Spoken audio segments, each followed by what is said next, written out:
Hello guys, welcome to our YouTube channel. मैं नीरज सोनी आपको पढ़ाता हूँ हिस्ट्री एंड मैथमेटिक्स इस चैनल के ऊपर। तो आज की वीडियो में हम शुरू करने जा रहे हैं क्लास 10th की हिस्ट्री का चैप्टर 2 नेशनलिज्म इन इंडिया। आप सभी को पता है कि ये पार्ट 2 है। पार्ट 1 में ऑलरेडी पढ़ा चुका हूँ। सो जिन्होंने पार्ट 1 नहीं देखा है पहले वो पार्ट 1 देख ले जाके, ताकि आप इस स्टोरी को कनेक्ट कर पाएँ। और इस चैप्टर की जो PDF फाइल है वो मैं डिस्क्रिप्शन की लिंक में डाल दूंगा, तो वहाँ से आप डाउनलोड कर लीजिए ताकि आपको पढ़ने में थोड़ी आसानी रहे। ठीक है, तो हमारी कहानी कहाँ तक चल चुकी थी? 1922 तक मैंने मेरी कहानी समझ ली थी। अब 1922 तक क्या समझ लिया था मैंने मेरा नॉन कॉर्पोरेशन मूवमेंट देख लिया था। कैसे नॉन कॉर्पोरेशन मूवमेंट लॉन्च हुआ इंडिया के अंदर, उसके लिए क्या बैकग्राउंड रहे, क्या फैक्टर रहे, और किस तरह से चोरा चोरी इंसिडेंट के बाद उसको गांधी जी ने वापस ले लिया। अब गांधी जी ने सबसे पहले तो ये बात कि नॉन कॉर्पोरेशन मूवमेंट को वापस क्यों लिया। नॉन कॉर्पोरेशन मूवमेंट अच्छा खासा चल रहा था तो वापस क्यों लिया? तो गांधी जी को ये फील हुआ कि यार अब भी है ना, जो सत्याग्रही हैं, जो सत्याग्रह आइडियोलॉजी को फॉलो कर नॉन कॉर्पोरेशन मूवमेंट चला रहे हैं, वो ढंग से ट्रेन नहीं है। सही से उनको अभी मूवमेंट करना या फिर सत्याग्रह को अडॉप्ट करना नहीं आया। इस फीलिंग के साथ गांधी जी ने अपना नॉन कॉर्पोरेशन मूवमेंट विथड्रॉ कर लिया। उनको लगा कि सत्याग्रहियों को अभी और ट्रेन करने की जरूरत है, और एक अच्छा खासा मूवमेंट वापस ले लिया गया। ठीक है, तो इसी के साथ अब हम आगे बढ़ेंगे और देखेंगे कि किस तरह से सिविल डिसोबीडियंस मूवमेंट की तरफ। देखिए, मैंने आपको नॉन कॉर्पोरेशन मूवमेंट पढ़ाया था, उसके अंदर भी हमने पहले क्या देखा था, क्योंकि कोई भी मूवमेंट अचानक से शुरू नहीं हो जाता कि भाई लोग सुबह उठेंगे और मूवमेंट के अंदर भाग लेना शुरू कर देंगे। किसी मूवमेंट को, आंदोलन को चलाने में बहुत बड़ी भूमिका लगती है, बैकग्राउंड लगता है, लोगों को उसके लिए तैयार करना पड़ता है। कहीं ना कहीं कुछ बाहरी फैक्टर होते हैं जो उसको लोगों को तैयार करते हैं।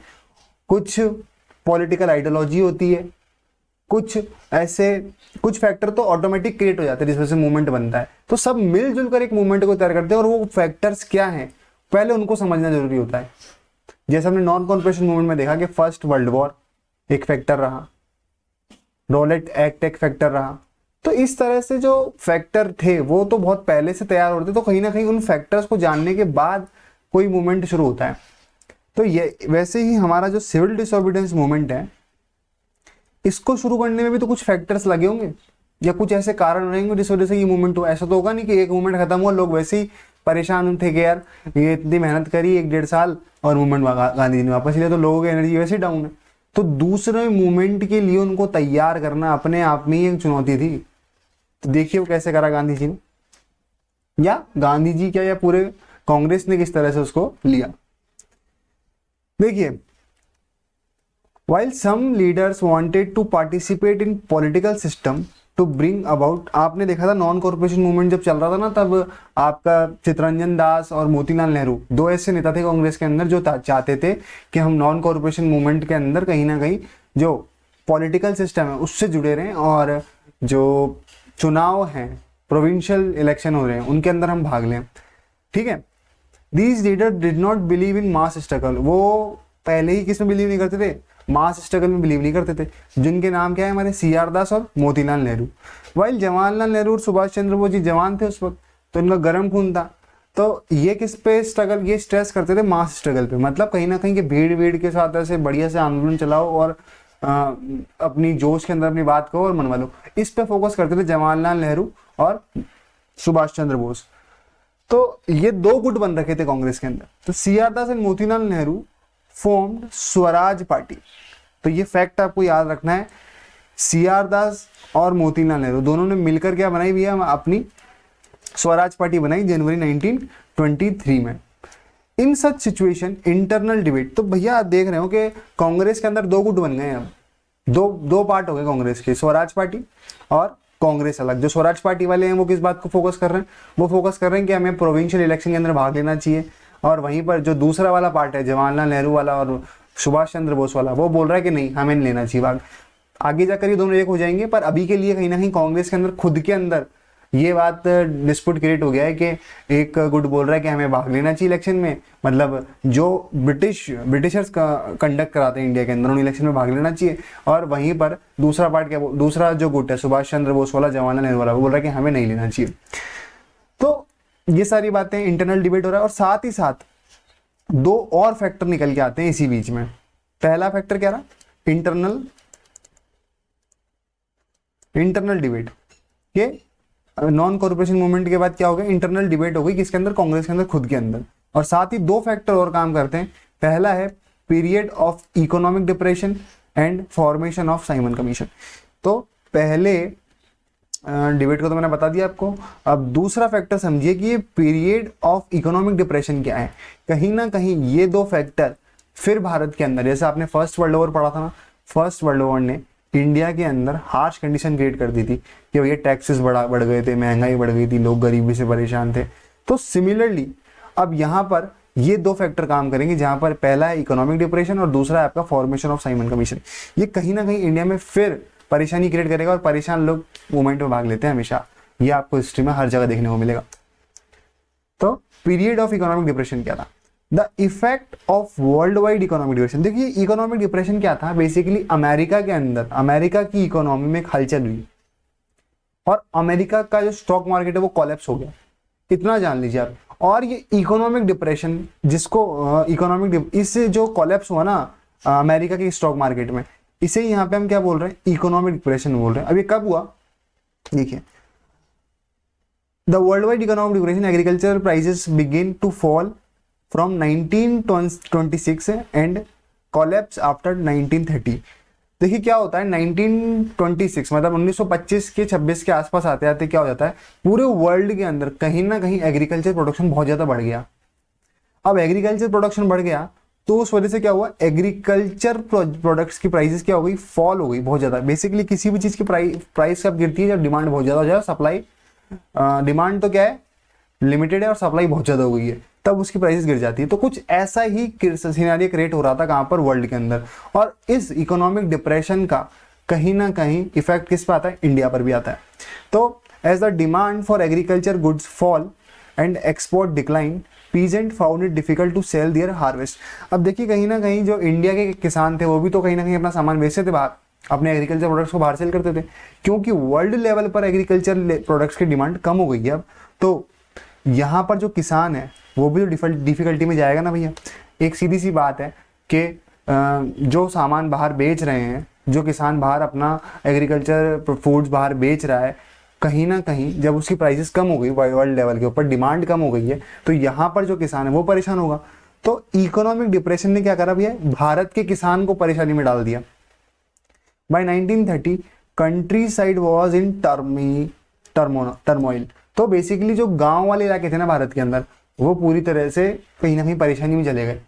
और आपको पता ही है कि भारत उस समय पर जब अंग्रेजों का टाइम था, तो भारत का लगभग 80% हिस्सा आप कह सकते हो कंट्री साइड का, या 80% भी कम, मैं शायद ज्यादा बोल रहा हूँ, 90% जो हिस्सा है ना कहीं आपका किसके अंदर आता था, कंट्री साइड में आता था। लगभग भारत गांव ही था, शहरों का विकास इतना हुआ नहीं था।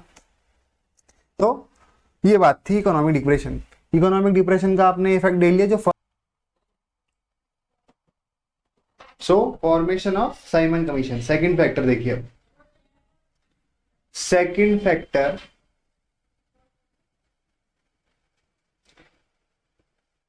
Against this background new Troy government. अब देखिए साइमन कमीशन को मैं यहां समझाता हूं पहले आपको।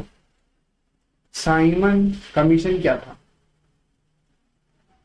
देखिए साइमन कमीशन कुछ नहीं, ये एक 7 मेंबर का ग्रुप था। पर ये भारत क्यों आया, पहली बात तो इसमें 7 मेंबर थे। अब ये 7 लोग भारत क्या करने आए, इंडिया क्या करने आए। इसकी बैकग्राउंड जानो थोड़ा सा। 1990 में ब्रिटेन के अंदर एक एक्ट पास हुआ था, इंडियन गवर्नेंस एक्ट।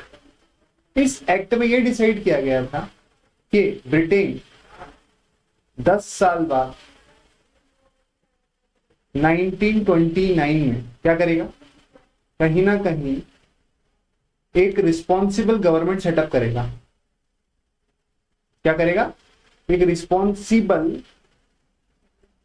गवर्नमेंट को सेटअप करने वाला था। अभी रिस्पॉन्सिबल गवर्नमेंट की कहानी कहां से आ गई बीच में? कांग्रेस 1990 में डिमांड कर रही थी कि उसे स्वराज चाहिए, उसे आजादी चाहिए, ये बातें चल रही थी। और कहीं ना कहीं वो चाहती थी कि इंडियंस को गवर्नमेंट में इन्वॉल्व किया जाए। किसको? इंडियंस को इंडियन गवर्नमेंट में इन्वॉल्व किया जाए। तो इस डिमांड के चलते 1990 में एक एक्ट पास हुआ, इंडियन गवर्नेंस एक्ट, और इसमें ये डिसाइड किया गया था कि 10 साल बाद 1929 में ब्रिटेन एक कमीशन भेजेगा जो ये देखेगा कि ब्रिटेन कहां तक रिस्पॉन्सिबल गवर्नमेंट सेटअप कर पाया और आगे किस तरह से इस प्रोसीजर को बढ़ाया जाए।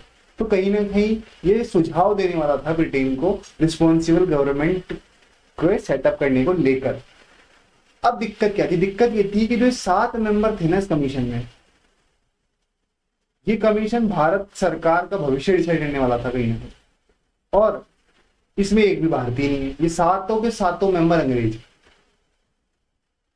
तो इस बात को लेकर प्रॉब्लम क्रिएट हो गई इंडिया के अंदर। भैया साइमन कमीशन भारत सरकार के बारे में बात करने वाला है कि भारत के अंदर गवर्नमेंट कैसे सेटअप की जाए, रिस्पॉन्सिबल उत्तरदायी सरकार कैसे सेटअप की जाए, और एक भी भारतीय नहीं है। तो काय का कमीशन? ये हमारे भारत के बारे में कुछ जानते नहीं और ये बताएंगे कि हमारी गवर्नमेंट कैसे चलानी। तो इस बात को लेकर कहीं ना कहीं विरोध हो रहा था कांग्रेस के थ्रू या पूरे इंडिया में। ठीक है, तो ये क्या था? एक संवैधानिक कमीशन था बेसिकली। स्टेटरी का मतलब था संवैधानिक, मतलब संविधान के अंडर में सेटअप किया गया था ब्रिटेन। सेटअप इन संविधान में स्टेटरी का मतलब होता है कि किसी एक्ट के अंडर में सेटअप किया जाती। तो एक्ट पता है आपको, इंडियन गवर्नेंस एक्ट 1990 के अंडर में ये सेटअप किया गया था। Setup in response to the nationalist movement, the commission was look into the functioning of the constitutional system.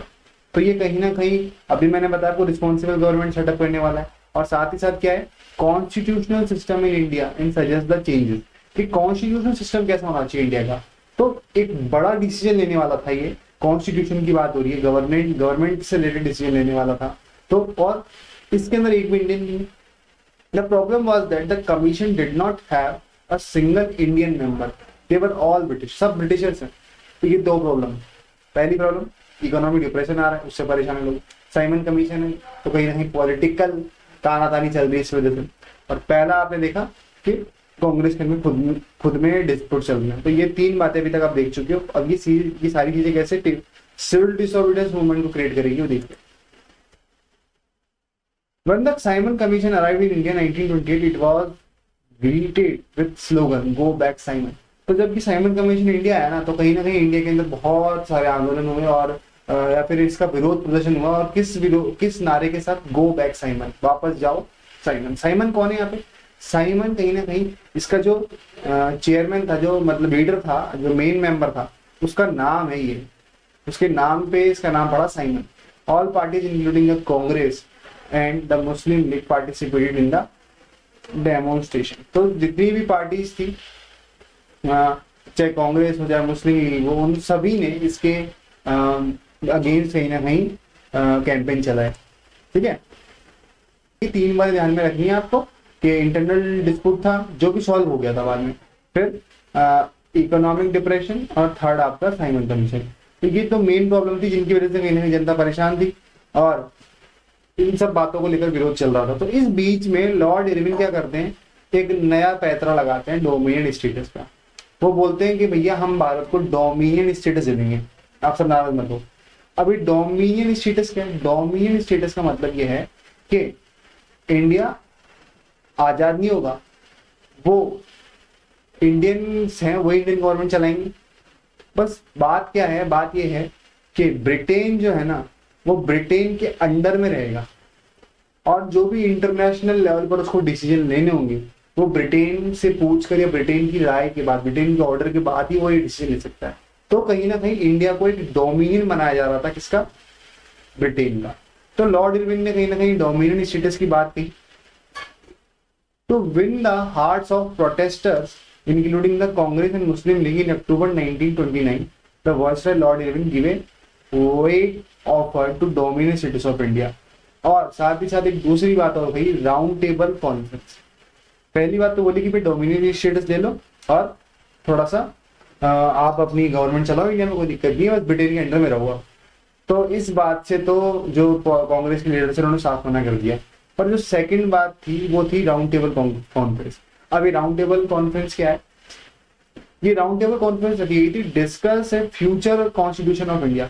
इस बात का डिस्कशन करने के लिए कि भैया जो कॉन्स्टिट्यूशन है इंडिया का वो किस तरह से ड्राफ्ट उसको किस तरह से तैयार किया जाए, उसको किस तरह से चलाया जाए या किस तरह से बनाया जाए। तो इसलिए क्या कर रही थी, राउंड टेबल कॉन्फ्रेंस हो रही थी कहाँ पे? ब्रिटेन में। राउंड टेबल कॉन्फ्रेंस क्या है? कुछ नहीं है, एक मीटिंग जहां पर भारत के बड़े बड़े नेता और ब्रिटेन के जो लीडर्स हैं वो कहीं ना कहीं बैठेंगे और बातचीत करेंगे ये फ्यूचर में कैसा कॉन्स्टिट्यूशन बनेगा इंडिया का। तो ये लॉर्ड इरविन ने कहीं ना कहीं अपनी बीच में पॉलिसी तैयार करी। पर इस बात से क्योंकि जवाहरलाल नेहरू, सुभाष चंद्र, वो जो लीडर्स थे कांग्रेस के, वो नाराज थे। वो उनको मतलब नहीं था। वो बोल रहे थे कि हमें क्या चाहिए, हमें तो पूर्ण स्वराज चाहिए, हमें तो पूरी आजादी चाहिए, हमें नीचे डोमिनियन स्टेटस आपका ये जो आप दे रहे हो डोमिनियन स्टेटस के, हम आपके अंडर में रहेंगे, आपसे पूछताछ से काम करेंगे, नहीं हमें नहीं चाहिए। हमें क्या चाहिए? पूर्ण आजादी, कंप्लीट फ्रीडम चाहिए। The offer given by the voice of Lord Irwin in October 1929 could not satisfy the radical leaders of the Congress। तो जो कांग्रेस के लीडर थे उनको कहीं ना कहीं सेटिस्फाई नहीं कर पाए सुभाष चंद्र बोस, जवाहरलाल नेहरू को। दिसंबर 1929 the session of Congress was held इन लाहौर। और लाहौर में एक सेशन, आपको पता दिसंबर के अंदर आपकी जो कांग्रेस है वो हर साल सेशन करती थी। तो 1929 में भी क्या हुआ, लाहौर के अंदर एक सेशन हुआ जहां कि प्रेसिडेंट कौन थे? जवाहरलाल नेहरू। आपको पता हर साल प्रेसिडेंट हर कोई सेशन का बदलता रहता था, पर 1929 में जो लाहौर में सेशन हुआ, और ये बहुत इंपॉर्टेंट सेशन, ध्यान रखना, इसके प्रेसिडेंट थे जवाहरलाल नेहरू। डिमांड ऑफ पूर्ण स्वराज और full independence for India was formalize. तो जो पूर्ण स्वराज की डिमांड थी ना कहीं वो तैयार की गई। It was decided that 26 January 1930 would be celebrate as independence day. और यहाँ ये डिसाइड किया गया कि वहां पे मतलब जवाहरलाल नेहरू इकट्ठे हुए एक मैदान में, और लाहौर के अंदर उन्होंने इस बात को डिक्लेयर कर दिया कि हम आजाद हैं, मतलब हमें ब्रिटेन से कोई मतलब नहीं है, हम तो हमारी खुद को फ्रीडम हम तो खुद को आजाद मानते हैं, और अब से हम हमारा आजादी का दिवस बनाएंगे। कब बनाएंगे? 26 जनवरी 1930। यही रीजन है कि हमारा कॉन्स्टिट्यूशन बन के तैयार हो गया था 26 नवंबर 1949, पर हमने उसको अडॉप्ट कब किया? 26 जनवरी 1950। क्योंकि पहले ही 1930 में ही जवाहरलाल नेहरू ने खुद को आजाद घोषित कर दिया था। कब? लाहौर सेशन के अंदर, ठीक है, पूर्ण स्वराज की डिमांड करते हुए। But celebration attract very little attention.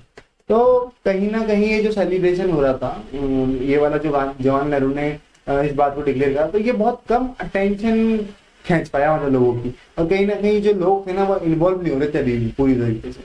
So Mahatma Gandhi had to find a way to relate this abstract idea of freedom more concrete issue of everyday life.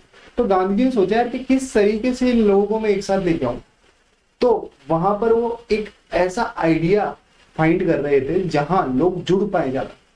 देखो भैया, अगर मैं भारत के अंदर गरीबी की बात करूंगा तो मोटे तौर पर जितने भी भारत के गरीब लोग हैं वो कहीं ना कहीं मुझसे कनेक्ट हो पाएंगे।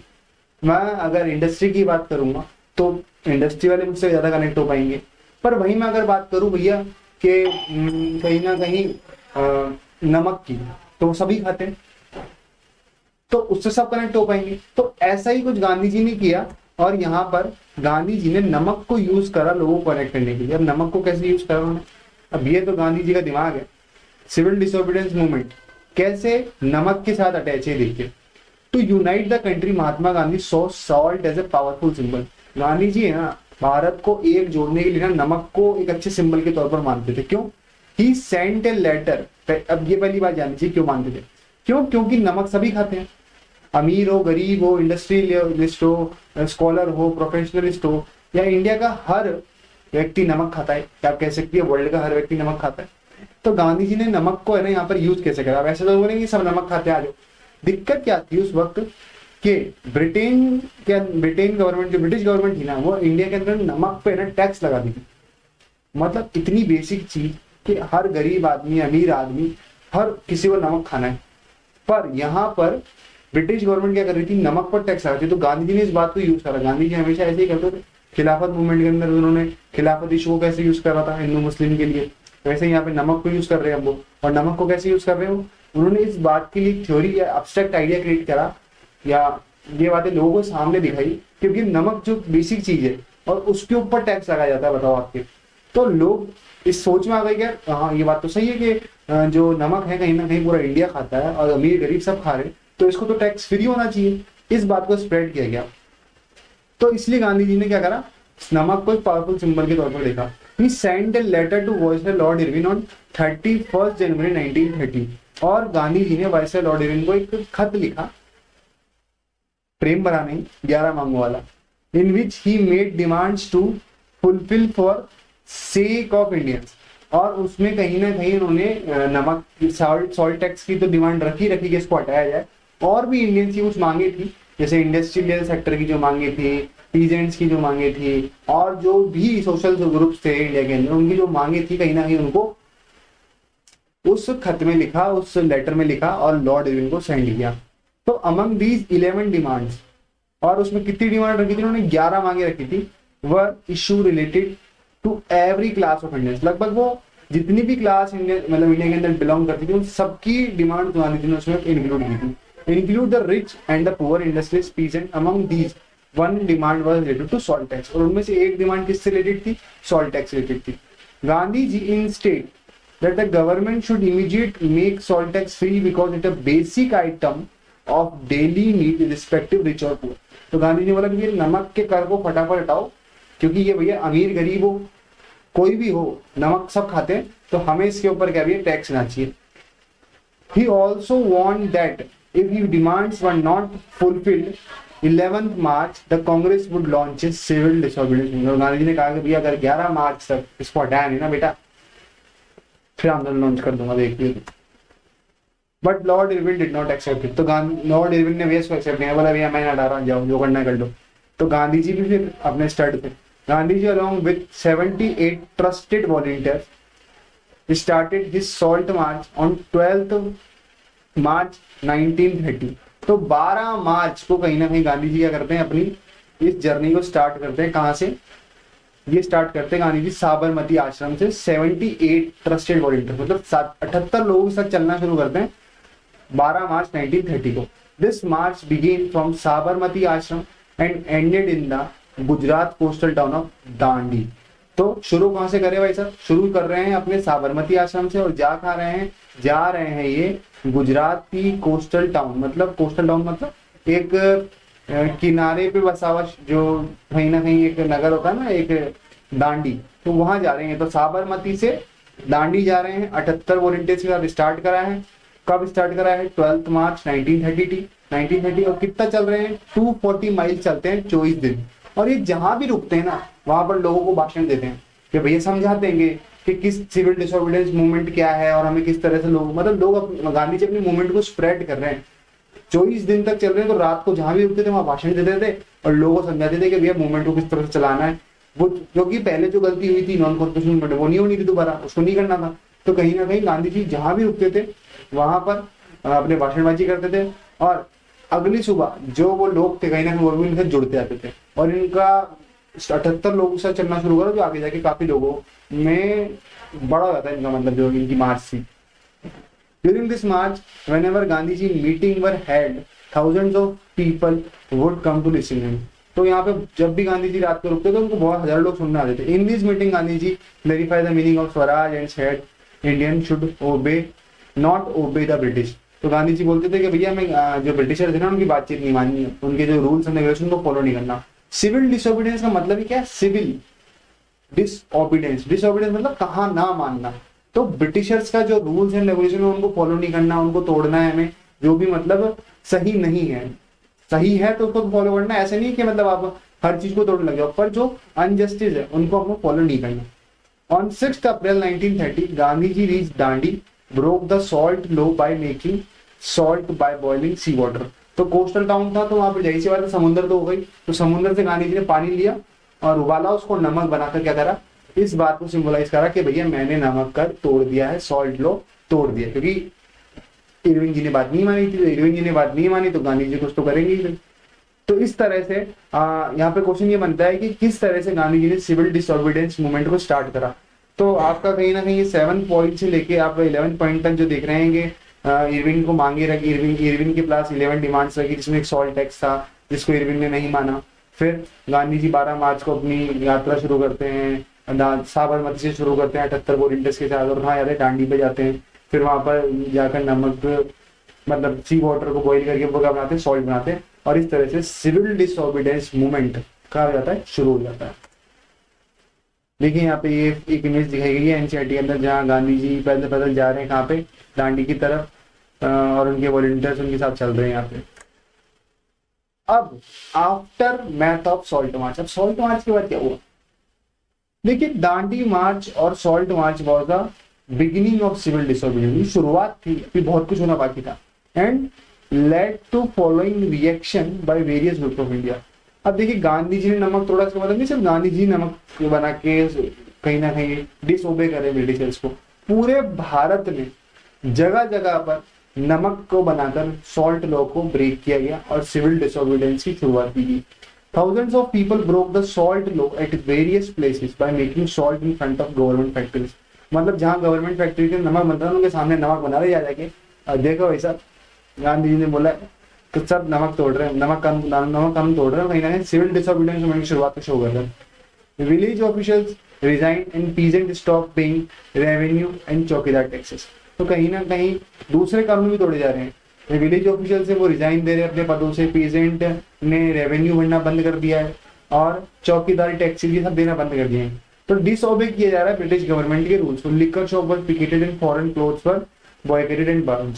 जो सेम नॉन कॉर्पोरेशन मूवमेंट में हुआ ना, वो तो हो ही रहा है यहाँ पर कि भैया कॉर्पोरेट नहीं कर रहे हैं हम, कॉर्पोरेट यहाँ पे रिजाइन करके क्या हो रहा है, नॉन कॉर्पोरेशन ही तो हो रहा है, नॉन कॉर्पोरेशन हो रहा है, और साथ ही साथ यहाँ पर लॉ ब्रेक भी किया जा रहा है ब्रिटिश गवर्नमेंट के साथ।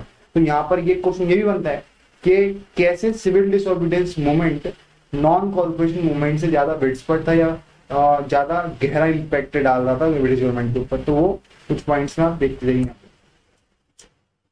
Forest law violated by the peasants bye entering the reserve area. से यहाँ पर फॉरेस्ट लॉज भी तोड़े गए इस तरह से, क्योंकि फॉरेस्ट के अंदर कहीं ना कहीं पीजेंट्स को या फिर ट्राइबल कम्युनिटी को एंटर करना मना था। तो यहाँ पर फॉरेस्ट लॉ कैसे ब्रेक कर रहे हैं, पीजेंट एंटर कर रहे हैं कहाँ पर, रिजर्व एरियाज के अंदर, ठीक है। Civil disobedience movement but more widespread than non corporation movement. It is not only include the refusal corporation.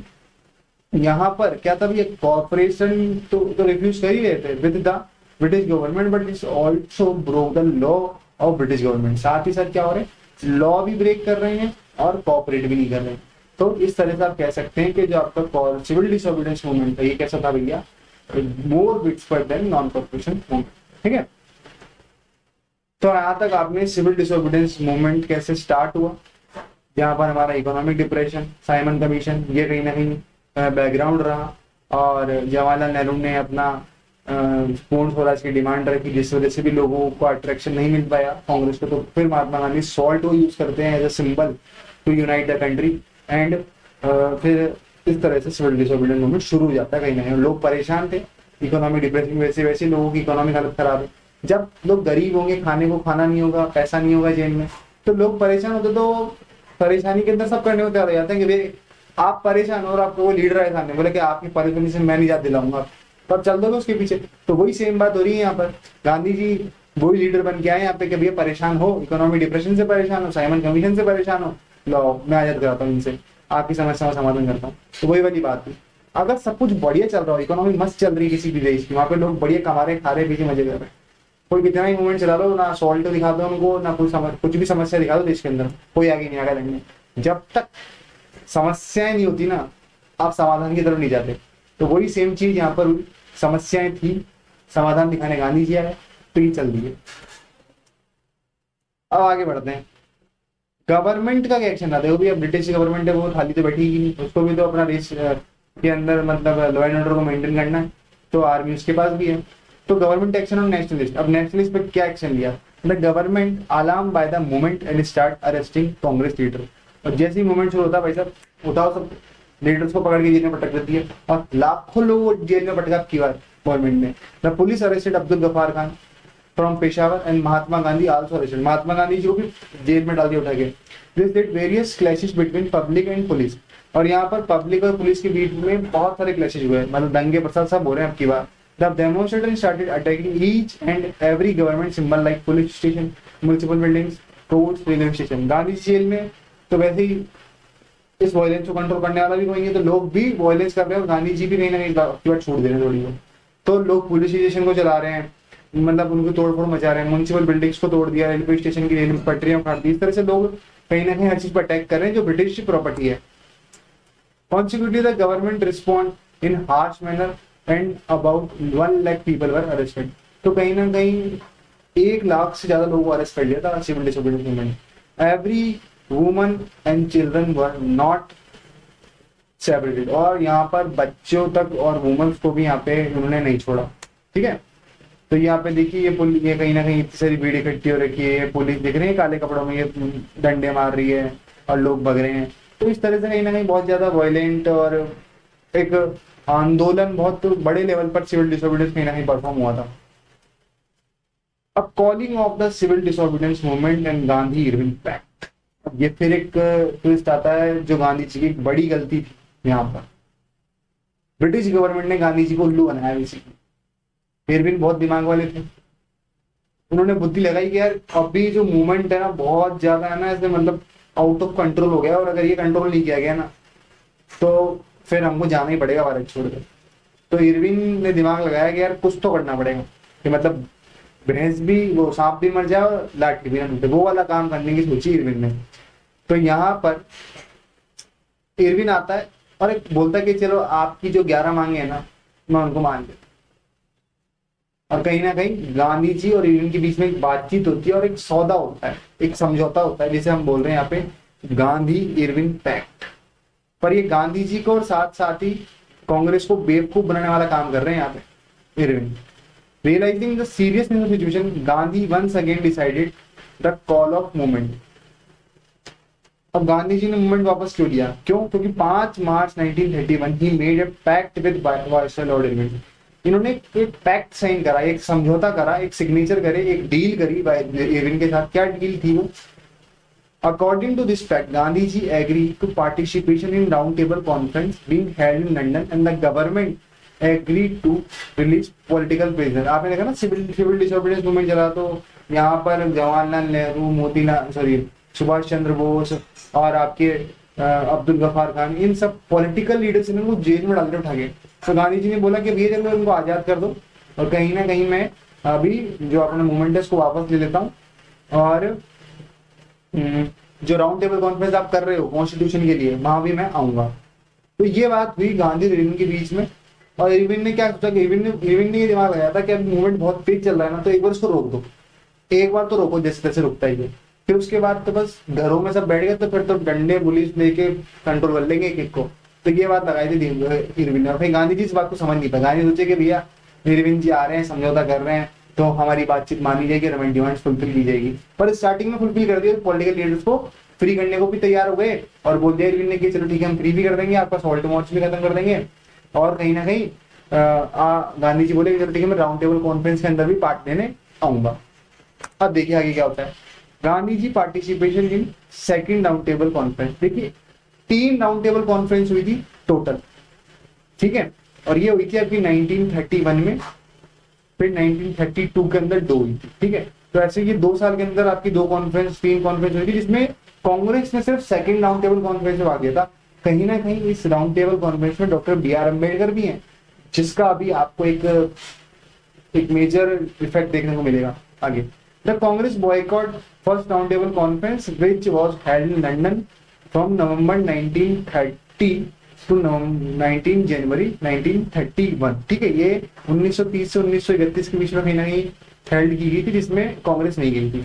After Gandhi Irwin pact, Gandhi took part in second round table conference and Gandhi came back with empty handed. देखो भैया गांधी जी जाते तो हैं कहाँ पर, round table conference में, पर जिस आइडिया या फिर जिस कॉन्सेप्ट में सोचे थे कि यार ये बात हमारी मान लेंगे, जो अपनी मांगों के साथ वो जाते हैं वहां पे उनको एक भी मांग फुलफिल नहीं हो पाती और गांधी जी को खाली हाथ लौटना पड़ता है। भारत वापस। और गांधी जी यहाँ पर आके देखते हैं तो भैया और भी तगड़ा दिमाग लगाया किसने, इरविन ने। Congress held in London but the negotiation gave no result, और कोई रिजल्ट नहीं मिलता। और जैसे ही गांधी जी वापस आते हैं ना, देखते हैं कि भैया इनके जो लीडर है ना वो वापस जेल में भटक गया इरविन ने। तो गांधी जी देखते हैं बड़ा चक्कर आ गया। When Mahatma Gandhi came back to India, he found that Congress had been declared illegal. Congress को इलीगल डिक्लेयर कर देता है इरविन। और क्या बोलता है, और ब्रिटिश गवर्नमेंट कांग्रेस को इलीगल डिक्लेयर कर देती है। अब्दुल गफार खान, जवाहरलाल नेहरू और ये सब जेल में। तो गांधी जी जैसे भारत आए, ब्रिटिश कांग्रेस को इलीगल घोषित कर दिया। मेरे को तो इस मोमेंट पे इतनी याद ऐसी लगती है ना कि यार केवल उल्लू बना दिया कांग्रेस को एकदम इरविन ने। तो Abdul Ghaffar Khan and Jawaharlal Nehru were in jail, इनको जेल में पटक दिया। तो बहुत बुरा घटा है वैसे कांग्रेस का यहाँ पे। Relaunching of civil disobedience movement. अब गांधी जी देखते कि अब क्या करें, तो गांधी जी देखते कि चलो दोबारा अपना मूवमेंट शुरू कर लेते हैं। As result Mahatma Gandhi relaunch the civil disobedience movement. This movement was continue for a year and lost momentum by the, अरे वही वाली बात यार, आप साइकिल चला रहे हो, ठीक है, चला रहे बहुत तेज चल रही साइकिल, अचानक से ब्रेक मारे, तो अब चाहो कि आप यार दोबारा उसी रफ्तार साइकिल चले। अब ढलान से उतरे हो और आपकी साइकिल चल रही है भैया 40-50 रेंज में, और आप एकदम साइकिल रोक दिए, तो फिर वो स्टार्ट कैसे होगी, 10 से स्टार्ट होगी ना दोबारा, 10, धीरे धीरे स्पीड बढ़ेगी और आपको दोबारा वो स्लोप चाहिए होगा स्पीड को लाने के लिए। तो वो स्लोप खत्म हो गया था कहीं ना कहीं और लोग रुक गए, अब चीजें स्टॉप हो चुकी है। तो गांधी जी अब चाह रहे हैं कि दोबारा मूवमेंट लॉन्च हो जाए और उसी मोमेंटम के साथ, तो वो नहीं हो पाता था। तो दस movement was continue for a year and loss it momentum. और मोमेंटम खो चुका था बेसिकली, वो जो होता ना कि चीजें फ्लो में चल रही, वो फ्लो टूट गया लोगों का, और लोग अब बहुत ज्यादा निराश हो गए। गांधी जी फिर वापस से क्या है, तो निराश लोग अब एविडेंस मूवमेंट था, उसमें जो डिफरेंट सोशल ग्रुप्स ने पार्टिसिपेट किया था, वो किस आइडियोलॉजी के साथ या किस एक्सपेक्टेशन के साथ मूवमेंट के अंदर इन्वॉल्व थे, और कौन कौन से सोशल ग्रुप्स थे जो इस सिविल डिसोबीडियंस मूवमेंट में इन्वॉल्व थे। और इस वीडियो की पीपीटी का लिंक मैं डिस्क्रिप्शन में दे दूंगा, तो वहाँ से आप डाउनलोड कर सकते हैं आराम से, ठीक है। तो चलिए शुरू करते हैं। तो आपको पता है कि सिविल डिसोबीडियंस मूवमेंट में डिफरेंट सोशल ग्रुप्स में पार्टिसिपेट किया था। सिमिलरली जैसे नॉन कॉर्पोरेशन मूवमेंट था, उसमें भी डिफरेंट सोशल ग्रुप्स ने पार्टिसिपेट किया था, और उनकी एक्सपेक्टेशन मूवमेंट से अपने अकॉर्डिंग थी, उनकी डिमांड्स के अकॉर्डिंग उनकी एक्सपेक्टेशन थी, और सब अपना अपना अलग अलग कुछ ना कुछ डिमांड चाहते थे, या फिर चाहते वो ये सोच रहे थे कि जब मूवमेंट सक्सेसफुल होगा तो उनकी जो प्रॉब्लम्स है कहीं ना कहीं उनका एंड हो जाएगा। तो सिमिलरली यहाँ पर भी जो आपके पार्टिसिपेंट्स थे, उनके ऑब्जेक्टिव्स क्या थे, उनके क्या आइडियाज थे, और उनकी क्या एक्सपेक्टेशन थी इस मूवमेंट से, उन सबको इस वीडियो में हम डिस्कस करने वाले हैं, ठीक है। तो लोगों ने या फिर जो भी आपके पार्टिसिपेटर्स थे जिन्होंने सिविल डिसोबीडियंस मूवमेंट में भाग लिया, उन्होंने स्वराज का अपने अकॉर्डिंग मतलब निकाला। अब उन्होंने क्या मतलब निकाला, इसको हम इस पूरी वीडियो में समझने वाले हैं। तो पहले तो हम ये देखते हैं कि कौन कौन से सोशल ग्रुप्स थे जिन्होंने सिविल डिसोबीडियंस मूवमेंट में पार्टिसिपेट किया। तो पहला हमारा था कंट्री साइड के अंदर पीजेंट्स, सेकंड था हमारा businessman, third is industrial workers, factory में काम करने वाले वर्कर्स, एंड वुमेन्स। ये आपके टोटल 4 सोशल ग्रुप्स थे जो आपके एक्टिवली इन्वॉल्व थे किसमें, सिविल डिसोबीडियंस मूवमेंट में, ठीक है। अब शुरू करते हैं सबसे पहले हम हमारे पीजेंट्स से। देखिए पीजेंट्स की हम 2 कैटेगरी डिवाइड कर सकते हैं, पहले हमारे रिच पीजेंट्स और सेकंड हमारे पुअर पीजेंट्री। अब इन दोनों की ही एक्सपेक्टेशन अलग अलग थी किससे, हमारी मूवमेंट से। तो फर्स्ट ऑफ ऑल हम रिच पीजेंट्स का देखते हैं कि उनका क्या था। तो जो आपके रिच पीजेंट्स थे उनके अंदर आते कौन थे, आपके जनरली जिन्होंने सिविल डिसोबीडियंस मूवमेंट में भाग लिया वो थे आपके पाटीदार्स। की पाटीदार्स क्या है, पाटीदार जनरली ये मतलब एक एरिया वाइज, मतलब जैसे गुजरात हुए और आपका यहाँ पे यूपी है, तो उनके किसानों को, रिच किसानों को नाम दे रखा है कुछ यहाँ पर। तो जो पाटीदार है वो कहाँ के हैं, आपके गुजरात के हैं, और जाट जो कहाँ के हैं, आपके उत्तर प्रदेश के हैं। इन दोनों ने एक्टिवली पार्टिसिपेट किया था किसके अंदर, आपके सिविल डिसोबीडियंस मूवमेंट में। और सेकंड जो है आपका वो था आपका पुअरेस्ट पीजेंट, जिसमें जनरली आपके गरीब किसान आते हैं, ठीक है। तो और इन गरीब किसानों को क्या समस्या थी, इन गरीब किसानों को समस्या ये थी कि यहाँ पर जो गरीब किसान थे वो कहीं ना कहीं इन अमीर किसानों की खेतों पर खेती करते थे, या फिर कुछ जो किसान थे वो इनकी मजदूरी के तौर पे काम कर रहे थे, और सेकंड टाइप ये था कि वो इनकी जमीन पर खेती कर रहे थे अमीर किसानों की, और बदले में इनको रेंट चुकाना पड़ता था, ठीक है, गरीब किसानों को। तो यहाँ पर दोनों की अलग अलग एक्सपेक्टेशन थी। तो पहले हम रिच पीजेंट्स की देखते हैं। Being the produce of commercial crop they were very hard hit by the trade depression and falling price. क्या हुआ, आपको सभी को पता है कि ग्रेट डिप्रेशन आया था 1929 से लेकर 1930 के अप्रॉक्स अमेरिका के अंदर, और उसने पूरी वर्ल्ड की इकोनॉमी को कहीं ना कहीं इफेक्ट किया, और पूरे वर्ल्ड में कहीं ना कहीं एग्रीकल्चर प्राइसेस थे वो बहुत ज़्यादा क्या चले गए, आपके डाउन चले गए। अब एग्रीकल्चर प्राइसेस डाउन चले गए तो इंडिया के अंदर जो एग्रीकल्चर गुड्स का प्रोडक्शन हो रहा है कहीं ना कहीं उनकी सेल भी डाउन चली गई होगी। और जो रिच पीजेंट्स हैं, जाहिर सी बात है वो किसान है, तो वो आपके एग्रीकल्चर प्रोडक्ट्स का ही प्रोडक्शन कर रहे होंगे। तो ये जो रिच पीजेंट थे ना, ये ग्रेट डिप्रेशन की वजह से क्या थे, बहुत परेशान थे। किस बात को लेकर, क्योंकि जो उनकी प्राइजेस थी वो कॉमर्शियल क्रॉप्स की वो बहुत ज़्यादा क्या हो गई थी, मार्केट में अब कम हो गई थी, ठीक है। तो जनरली जो आपके रिच पीजेंट्स हैं उनकी समस्या क्या है, ग्रेट डिप्रेशन से जो प्राइसेस कम हुए हैं कहीं ना कहीं वो उस वजह से परेशान है। अब उसकी वजह से वो चाहते क्या है, कि क्या डिमांड है कि जिनसे रिच पीजेंट्स को कहीं ना कहीं प्रोटेक्शन मिलेगी, तो वो भी बताएंगे आपको। एक बार थोड़ा सा मैं एक पॉइंट और बताता हूँ आपको आगे एक बार इसका, फिर आपको इसका एक्सप्लेन करता हूँ मैं। अब इनकी जो डिमांड थी वो क्या थी, they were deeply disappointed when the movement was called off in 1931 without the revenue rates being revise. तो ये वो क्या चाहते थे, वो चाहते थे कि ये जो रेवेन्यू रेट्स है ना, जो कहीं ना कहीं आपको पता है कि जब भैया हमारे एग्रीकल्चर प्राइजेस की कहीं ना कहीं डिमांड कम हो गई है, प्राइजेस कम हो गई है आपकी इंटरनेशनल मार्केट के अंदर, तो ये चाहते थे कि जो इंग्लिश या फिर जो ब्रिटिशर्स हैं, जो ब्रिटिशर्स हैं जिन्होंने इंडिया को कहीं ना कहीं गुलाम बना रखा है या फिर वो चीज़ों को टैकल कर रहे हैं, तो रिच पीजेंट चाहते थे कि जो टैक्स हैं, ये जो रेवेन्यू कलेक्ट कर रही है ब्रिटिश गवर्नमेंट, वो कहीं ना कहीं क्या कर दे, थोड़ा कम कर दे, क्योंकि अभी प्राइजेस कम हो गए हैं एग्रीकल्चर प्रोडक्ट्स के। तो वो चाहते थे कि ये टैक्स जो है ना, ये भी हमें थोड़ा सा इसके अंदर राहत मिल जाए। और ये कांग्रेस जो थी वो कर नहीं पाती, क्यों, क्योंकि कहीं ना कहीं जब लॉर्ड इरविन पैक्ट हुआ और उसके बाद जब राउंड टेबल कॉन्फ्रेंस के अंदर गए गांधी जी, तो गांधी जी ने आपको पता है कि मूवमेंट को वापस ले लिया था। और इस बात से जो आपके अमीर किसान थे ना, वो बहुत नाराज हो जाते हैं, और वो फिर जब दोबारा स्टार्ट होता है ना मूवमेंट, तो वो उसमें इन्वॉल्व नहीं होते, ठीक है। ये तो बात हो गई आपके रिच पीजेंट्स की। तो यहाँ पे रिच पीजेंट्स की समस्या क्या है, वो सिंपल से आपको ध्यान रखनी है कि वो चाहते थे कि भैया रेवेन्यू रेट्स क्या हो, यहाँ पर रिवाइज हो, जो कि रिवाइज मतलब उनमें कुछ सुधार किया जाए, उनमें कमी की जाए, जो कि नहीं की गई। और इस वजह से आपके जो रिच पीजेंट्स हैं वो इन्वॉल्व नहीं होते कहाँ पर, सेकेंड बार जब आपका सिविल डिसोबीडियंस मूवमेंट शुरू होता है। और यहीं पर आपका जो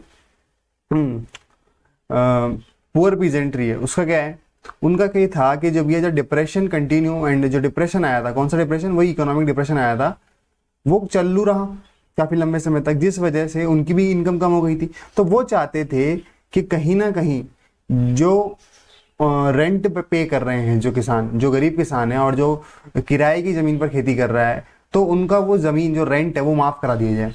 और ये रेंट देना किसको होता था, ये रेंट इनको ही तो देना होता था, रिच पीजेंट्स को। तो यहाँ पर कांग्रेस क्या है, थोड़ा सा मतलब फंस जाती है। कैसे, अगर वो रिच पीजेंट्स को कहीं ना कहीं सपोर्ट करेगी तो यहाँ पर वो पुअर को नहीं कर पाएगी, क्योंकि बेसिकली अगर रिच को सपोर्ट कर रही है तो वो फिर नो रेंट का कैसे, मतलब नो रेंट कैंपेन जो चला रहे हैं यहाँ पर आपके गरीब किसानों को सपोर्ट कैसे करेगी, मतलब कॉन्ट्रडिक्शन वाली बात हो गई कि अगर आपने पुअर किसान, जो पुअर पीजेंट्री है आपकी, गरीब किसान है, उनकी नो रेंट कैंपेन को सपोर्ट करा, तो आप रिच जो पीजेंट है कहीं ना कहीं उनके कॉन्ट्रडिक्ट हो रहे हैं, उनसे विरोध कर रहे हो।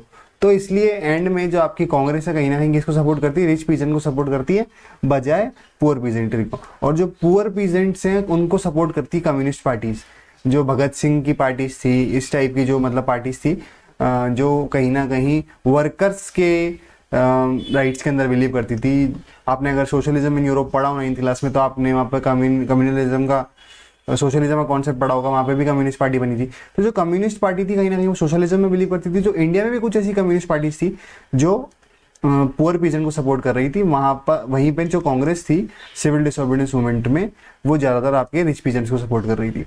Congress was unwilling to support no rent campaign in most places. तो जो आपकी कांग्रेस थी वो नो रेंट कैंपेन को सपोर्ट नहीं कर रही थी।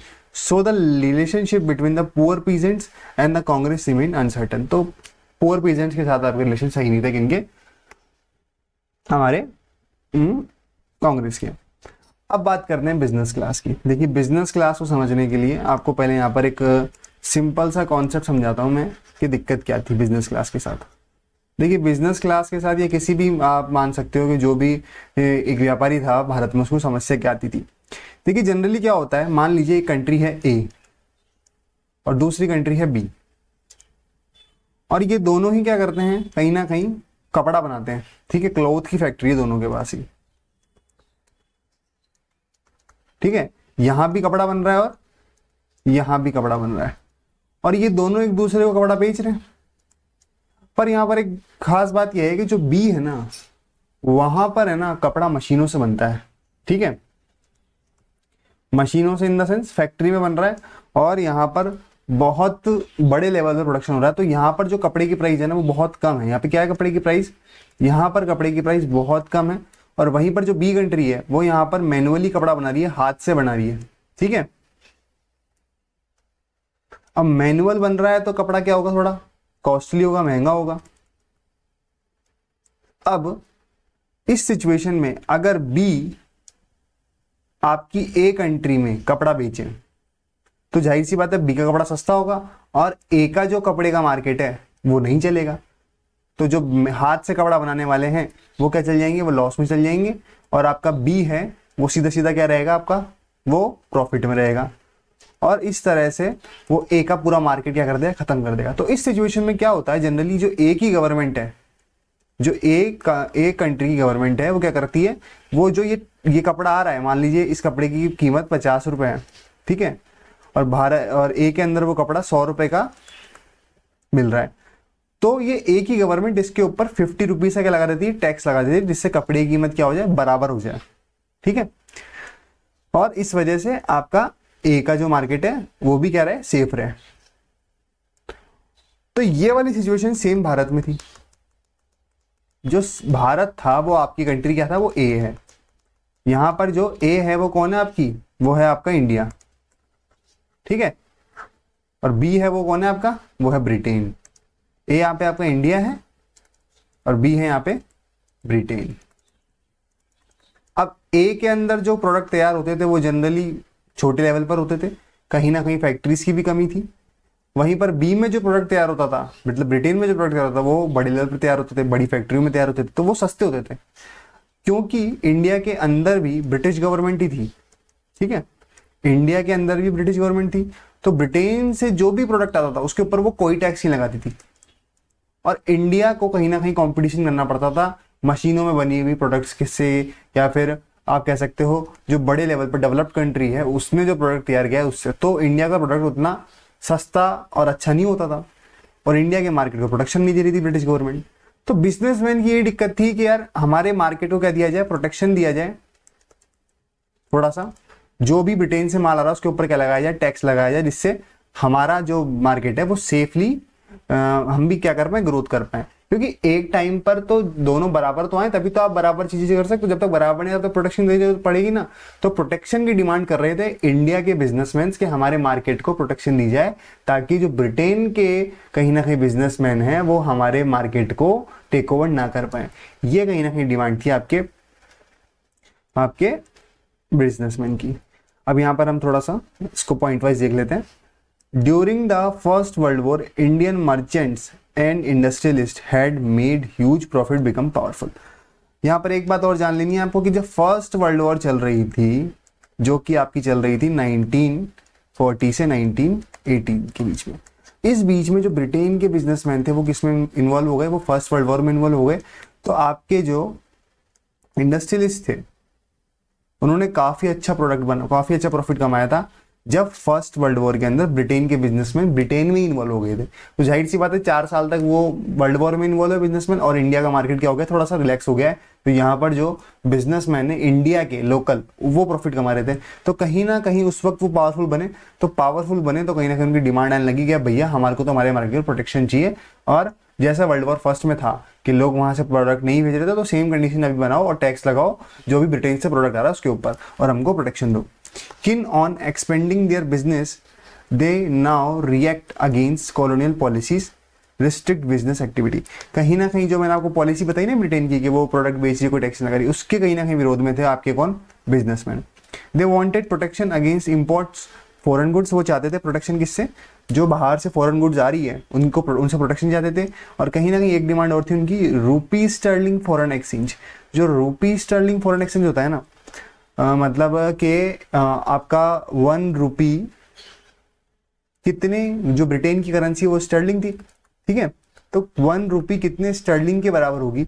ये जितनी अच्छा रेशियो रहेगा इसका, मतलब कहीं ना कहीं उतना ही क्या होता है आपका इंपोर्ट अच्छा रहता है, बाहर सामान बेचना आपका क्या रहता है उतना ही अच्छा रहता है। तो ये कहीं ना कहीं इसमें चेंज चाहते थे कि रूपी स्टर्लिंग फॉरेन एक्सचेंज में चेंज किया जाए, और आपके इंपोर्ट फॉरेन गुड्स में क्या हो, थोड़ा सा कहीं ना कहीं उनसे प्रोटेक्शन मिले। मैंने आपको ये बात समझाई अच्छे से, ठीक है, आगे बढ़ते हैं। अब इसके लिए थोड़ा सा कुछ काम आपकी कांग्रेस के साथ साथ कहीं ना कहीं ये बिजनेसमैन भी कर रहे थे, तो इन्होंने क्या बनाया, एक कह सकते हो आपके एक पार्टी टाइप सी कह लो आप, एक फॉर्मेशन बनाया, या कह सकते हो आप एक चैम्बर बनाया जिसका नाम था formation of Indian industrial and commercial chamber commerce and industry, FICCI इन 1927। क्या था ये, was an attempt to bring common business interest on a common platform। तो जो भी बिजनेसमैन्स की, जो भी बिजनेस के इंटरेस्ट में बातें हैं कि भैया किस तरह से भारत के बिजनेस को अच्छा बनाया जा सकता है या बिजनेस मार्केट को अच्छा कर सकते हैं, उसके लिए क्या काम करने चाहिए, उसको एक कॉमन प्लेटफॉर्म दिया FICCI ने। यहाँ पर जो भी बिजनेस इंटरेस्ट की बातें उनको रखी जाती थी और कांग्रेस तक पहुंचाई जाती थी। Businessman led by eminent industrialist, और जो आपके बिजनेसमैन को लीड करने वाले यहाँ पे कुछ नाम है, जो नेता थे उनके बिजनेसमैन के, तो उनके नाम है पुरुषोत्तम दास ठाकुर एंड घनश्याम दास बिरला। ये उस टाइम के 2 बड़े बिजनेसमैन थे जो कहीं ना कहीं बिजनेस इंडस्ट्री को लीड कर रहे थे, और बिजनेसमैन की जो भी उनकी डिमांड थी कहीं ना कहीं वो आपकी पॉलिटिकल डिमांड के रूप में पेश कर रहे थे। Opposed colonial control over the Indian economy, वो किस बात का विरोध कर रहे थे, मैंने आपको बताया ना कि इंडियन इकोनॉमी पर जो आपका कॉलोनियल कंट्रोल था उसका कहीं ना कहीं विरोध कर रहे थे कि भैया जो कॉलोनियल कंट्रोल है हमारी इकोनॉमी के ऊपर, कि हमारी इकोनॉमी को कोई सपोर्ट नहीं कर रहे, वो हमारी इकोनॉमी के अंदर कोई मतलब प्रोटेक्शन वाली स्कीम नहीं चला रहे, तो इन सब का कहीं ना कहीं विरोध कर रहे थे कौन, आपके पुरुषोत्तम दास ठाकुर और घनश्याम दास बिरला। और यही सपोर्ट वो चाहते थे कहाँ से, सिविल डिसोबीडियंस मूवमेंट से। सेम सपोर्ट चाहते थे सिविल डिसोबीडियंस मूवमेंट से कि हमारी इकोनॉमी को कहीं ना कहीं सपोर्ट दिया जाए या प्रोटेक्शन दिया जाए, क्योंकि अभी वो ग्रो नहीं कर पाई है। जब ग्रो कर लेगी तब कंपटीशन करेंगे।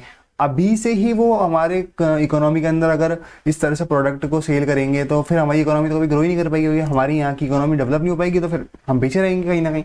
तो सिंपल सी बात थी, जो सिविल डिसोबीडियंस मूवमेंट से जो बिजनेसमैन की एक्सपेक्टेशन थी वो क्या थी, वो यही थी कि भैया जो इंडियन इकोनॉमी है ना उसको कहीं ना कहीं सपोर्ट दिया जाए, प्रोटेक्शन दिया जाए, और कॉलोनियल कंट्रोल को उसके ऊपर से खत्म किया जाए।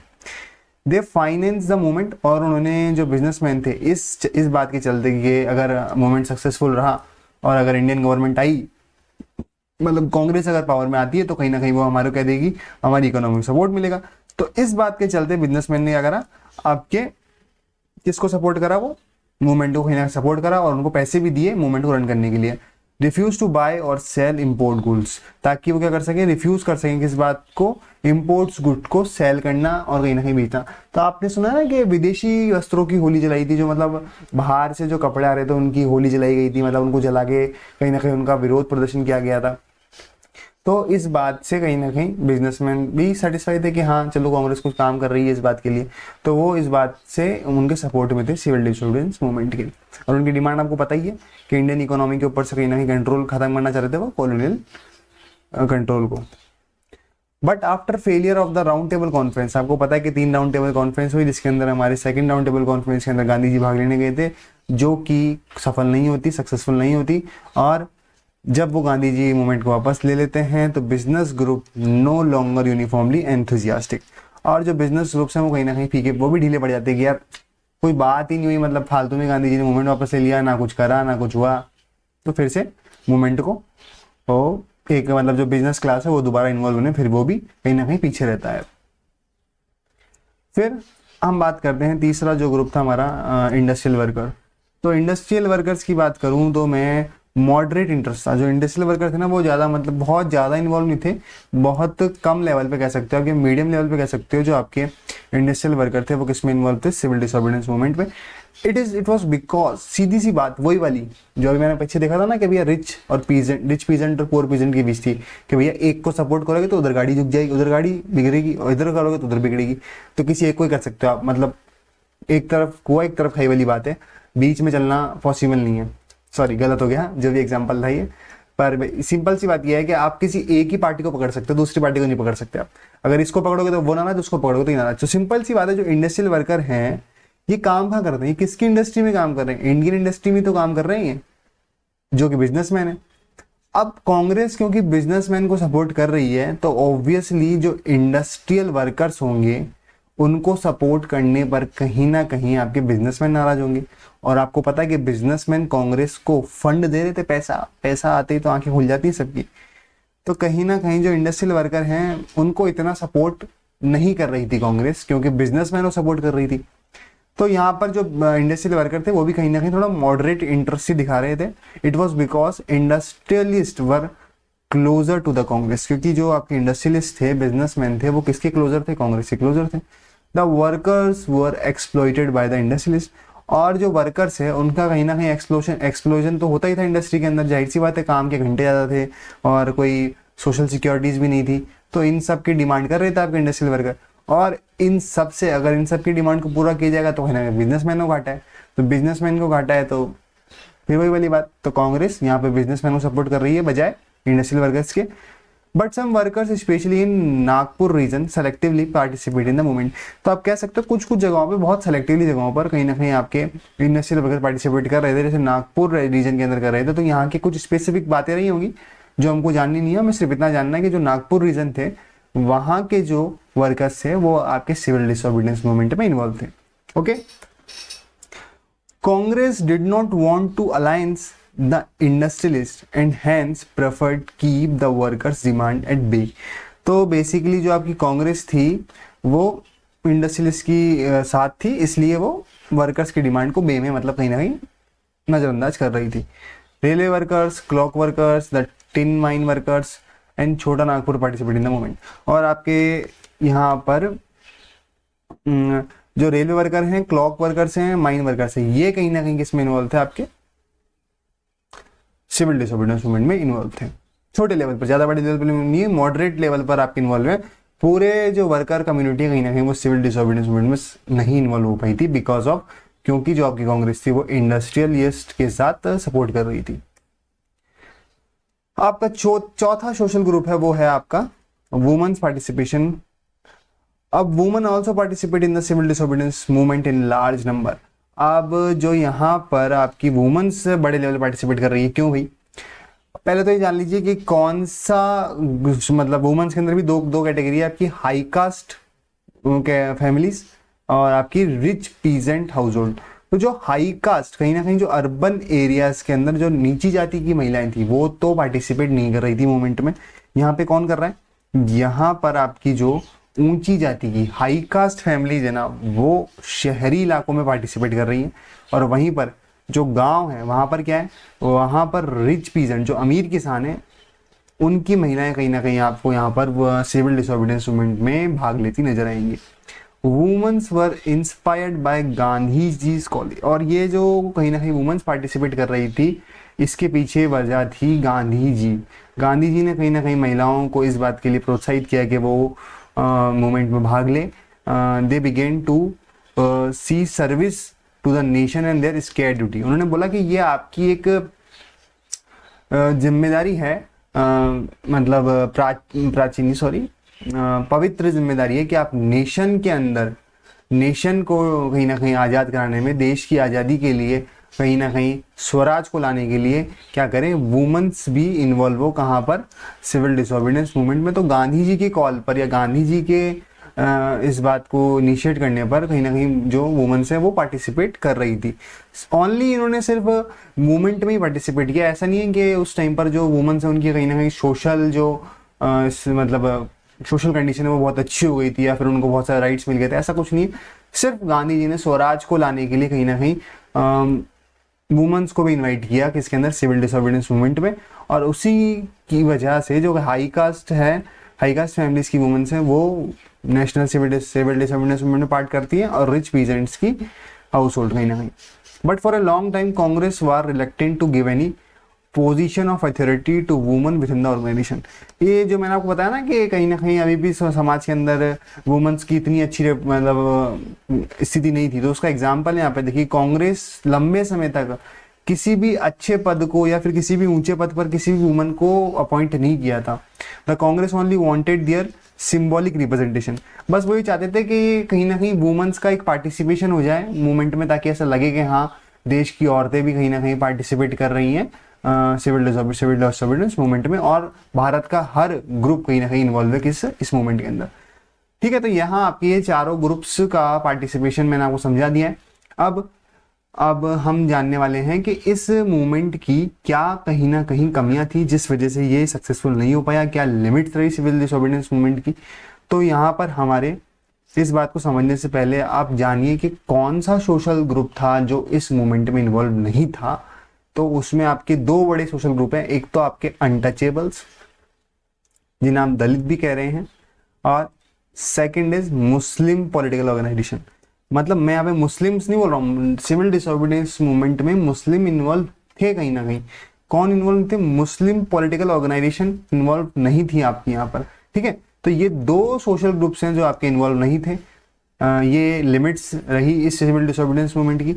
अब ये इसमें क्यों इन्वॉल्व नहीं है, तो उसके पीछे का रीजन हम जानेंगे पॉइंट वाइज और एक एक ग्रुप को स्टडी करते हुए। तो अनटचेबल्स के साथ क्या दिक्कत थी, देखिए बात सुनिए पहले। For the long the Congress had ignored Dalits. लंबे समय तक, क्योंकि जो कांग्रेस के अंदर भी कहीं ना कहीं आपको पता है कि जो हायर कास्ट के आपके मेंबर ज़्यादा थे, ऊंची जाति के लोग ज़्यादा थे, तो कहीं ना कहीं वो नीची जाति के लोगों को कहीं ना कहीं इन्वॉल्व नहीं करती थी। वहीं कांग्रेस भी दलित्स को ज़्यादा इन्वॉल्व नहीं करती थी। किसके अंदर?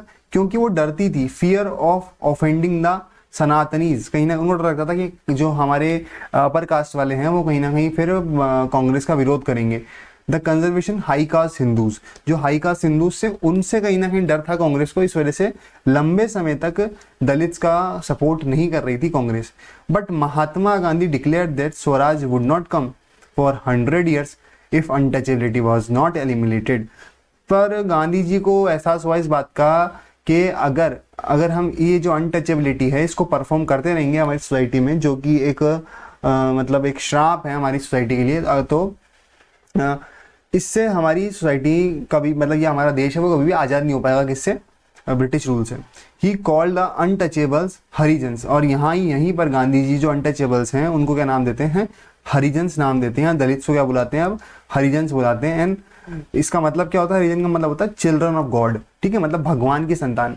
तो गांधी जी कहीं ना कहीं ये बात समझाना चाह रहे हैं कि जिस तरह से हायर कास्ट या फिर जो अपर कास्ट लोअर कास्ट चल रहा है, कि यहाँ पे सभी किसकी संतानें हैं? भगवान की संतानें हैं, और ये भी उसी तरह से चिल्ड्रन ऑफ गॉड हैं। तो हम इनमें कोई भेदभाव नहीं करना चाहिए और सबको एक साथ मिलजुल कर रहना चाहिए।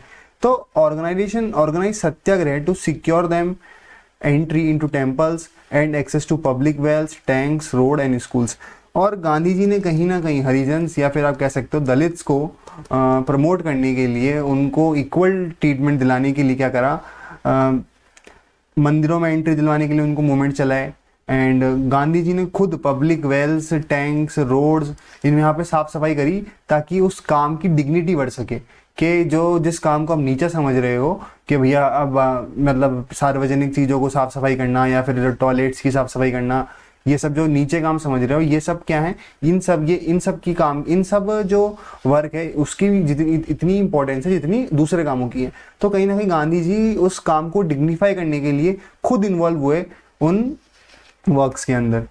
ही himself clean toilets to dignify the work of bhangi and persuaded upper class to change their heart and give up the sin of untouchability. तो आप इस लाइन में देख पा रहे हैं ना, यहाँ पे गांधी जी क्या कर रहे हैं आपके, मतलब जो स्वीपर्स हैं उनके वर्क्स को भी परफॉर्म कर रहे हैं ताकि अपर कास्ट वाले कहीं ना कहीं अपनी मेंटेलिटी बदलें लोअर कास्ट वालों के लिए, और जो ये सिन ऑफ अनटचेबिलिटी है ये खत्म हो सके हमारी सोसाइटी के अंदर। ठीक है, they felt that political empowerment was must to eradicate their social disability. For this began demanding reservation of seats.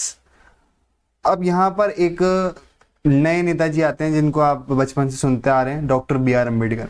तो बी आर अम्बेडकर यहाँ पर अपना एक कॉन्सेप्ट लेके आते हैं और वो इस बात को फील करते हैं कि कहीं ना कहीं जो अनटचेबल्स है, दलित है, हरिजन है, उनका उद्धार या उनका समाज में भला जब तक नहीं हो सकता जब तक क्या हो, उनको पॉलिटिकल एम्पावरमेंट ना मिले। और ये बात सच्ची है। अगर किसी देश के अंदर आज अगर हम डेमोक्रेसी की बात करें तो डेमोक्रेसी के अंदर एक बात क्लियर है कि यहाँ पर जिस सोशल ग्रुप्स को पॉलिटिकल पावर नहीं है उसका उद्धार हो ही नहीं सकता, क्योंकि जो भी देश के अंदर होता है वो है कानून व्यवस्था।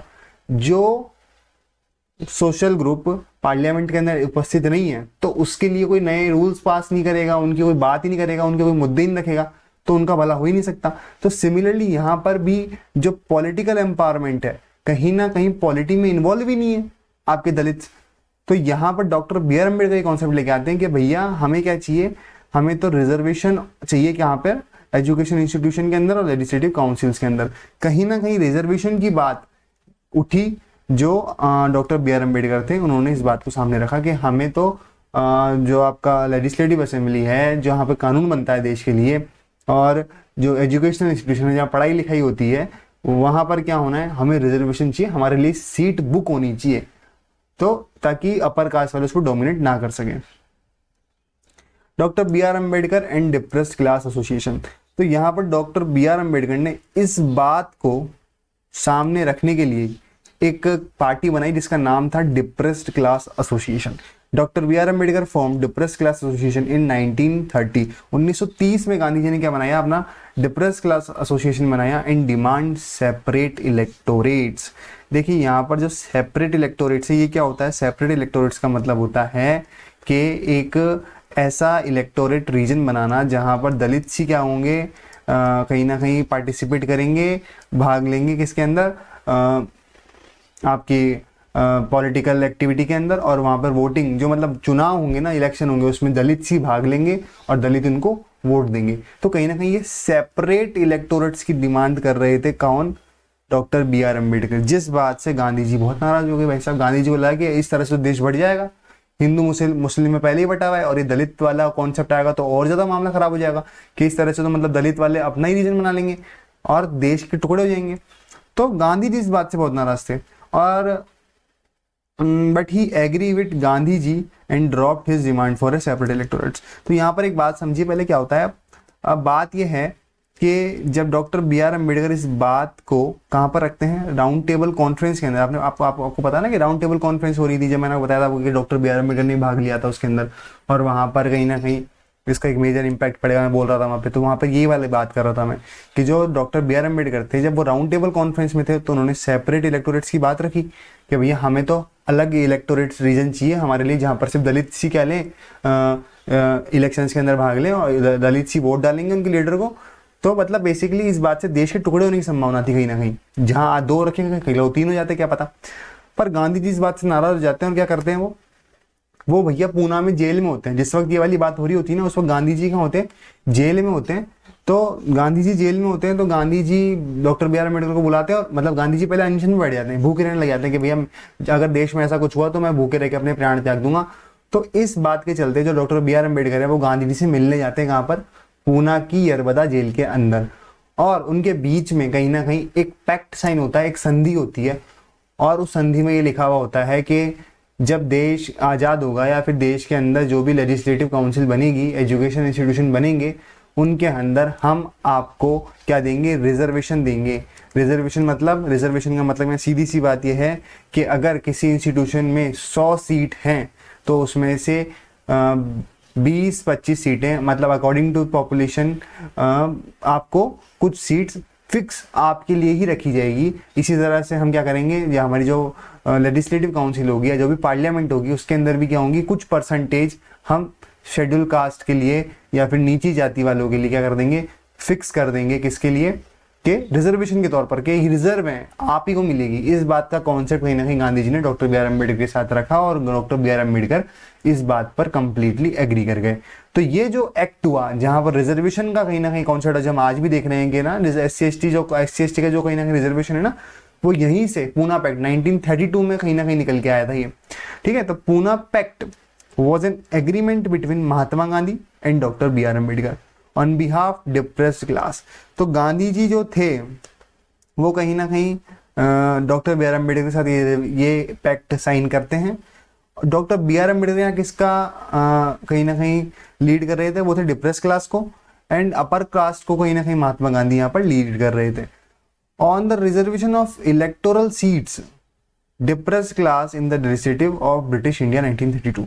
तो लेजिस्लेचर के अंदर जो कहीं ना कहीं रिजर्वेशन की बात थी वो उस टाइम पर डिसाइड की गई थी, जिसको हम क्या बोलते हैं, पूना पैक्ट बोलते हैं।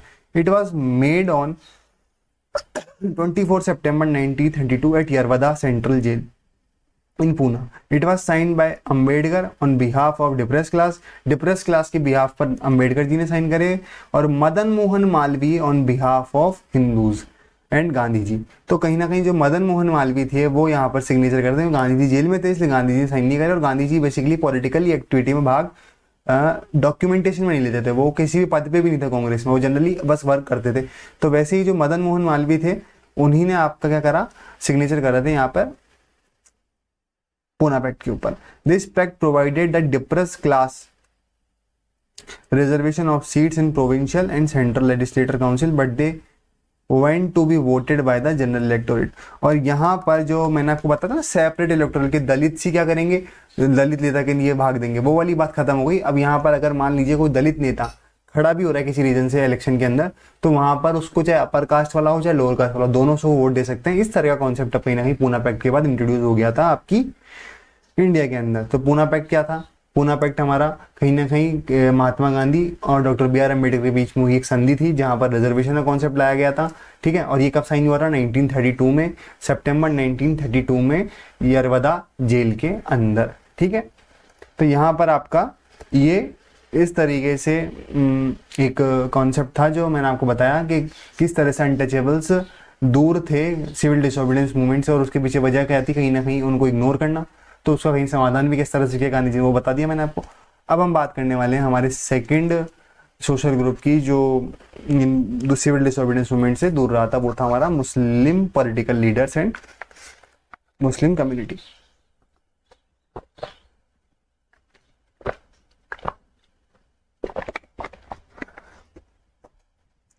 तो शुरू करते हैं। एक मिनट।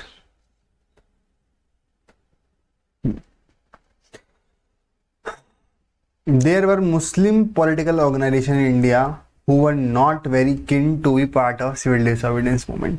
तो यहाँ पर जो आपकी सिविल डिसोबीडियंस मूवमेंट के अंदर मुस्लिम पॉलिटिकल ऑर्गेनाइजेशन वो इन्वॉल्व नहीं हो रही थी। क्यों नहीं हो रही थी, due to the decline of non corporation Khilafat movement in the past. क्या हुआ, जो आपका नॉन कॉर्पोरेशन मूवमेंट था वो बेसिकली खिलाफत मूवमेंट के साथ चल रहा था एसोसिएट होकर। तो नॉन कॉर्पोरेशन मूवमेंट भी खिलाफत का मुद्दा सॉल्व किए बिना ही पीछे हट गया था। वैसे खिलाफत का मुद्दा आपको बता दूं कि ऑटोमेटिकली सॉल्व हो गया था बाद में, पर ये रहा कि जो नॉन कॉर्पोरेशन मूवमेंट है वो बिना किसी नतीजे पर पहुंचे ही वापस ले लिया गया था चोरा चोरी इंसिडेंट की वजह से। तो कहीं ना कहीं जो मुस्लिम लीडर्स थे ना, या मुस्लिम जो थे वो डिसअपॉइंट से कांग्रेस से वैसे ही बहुत ज़्यादा, तो इसलिए अब वो सिविल डिसोबीडियंस में इन्वॉल्व नहीं हुए।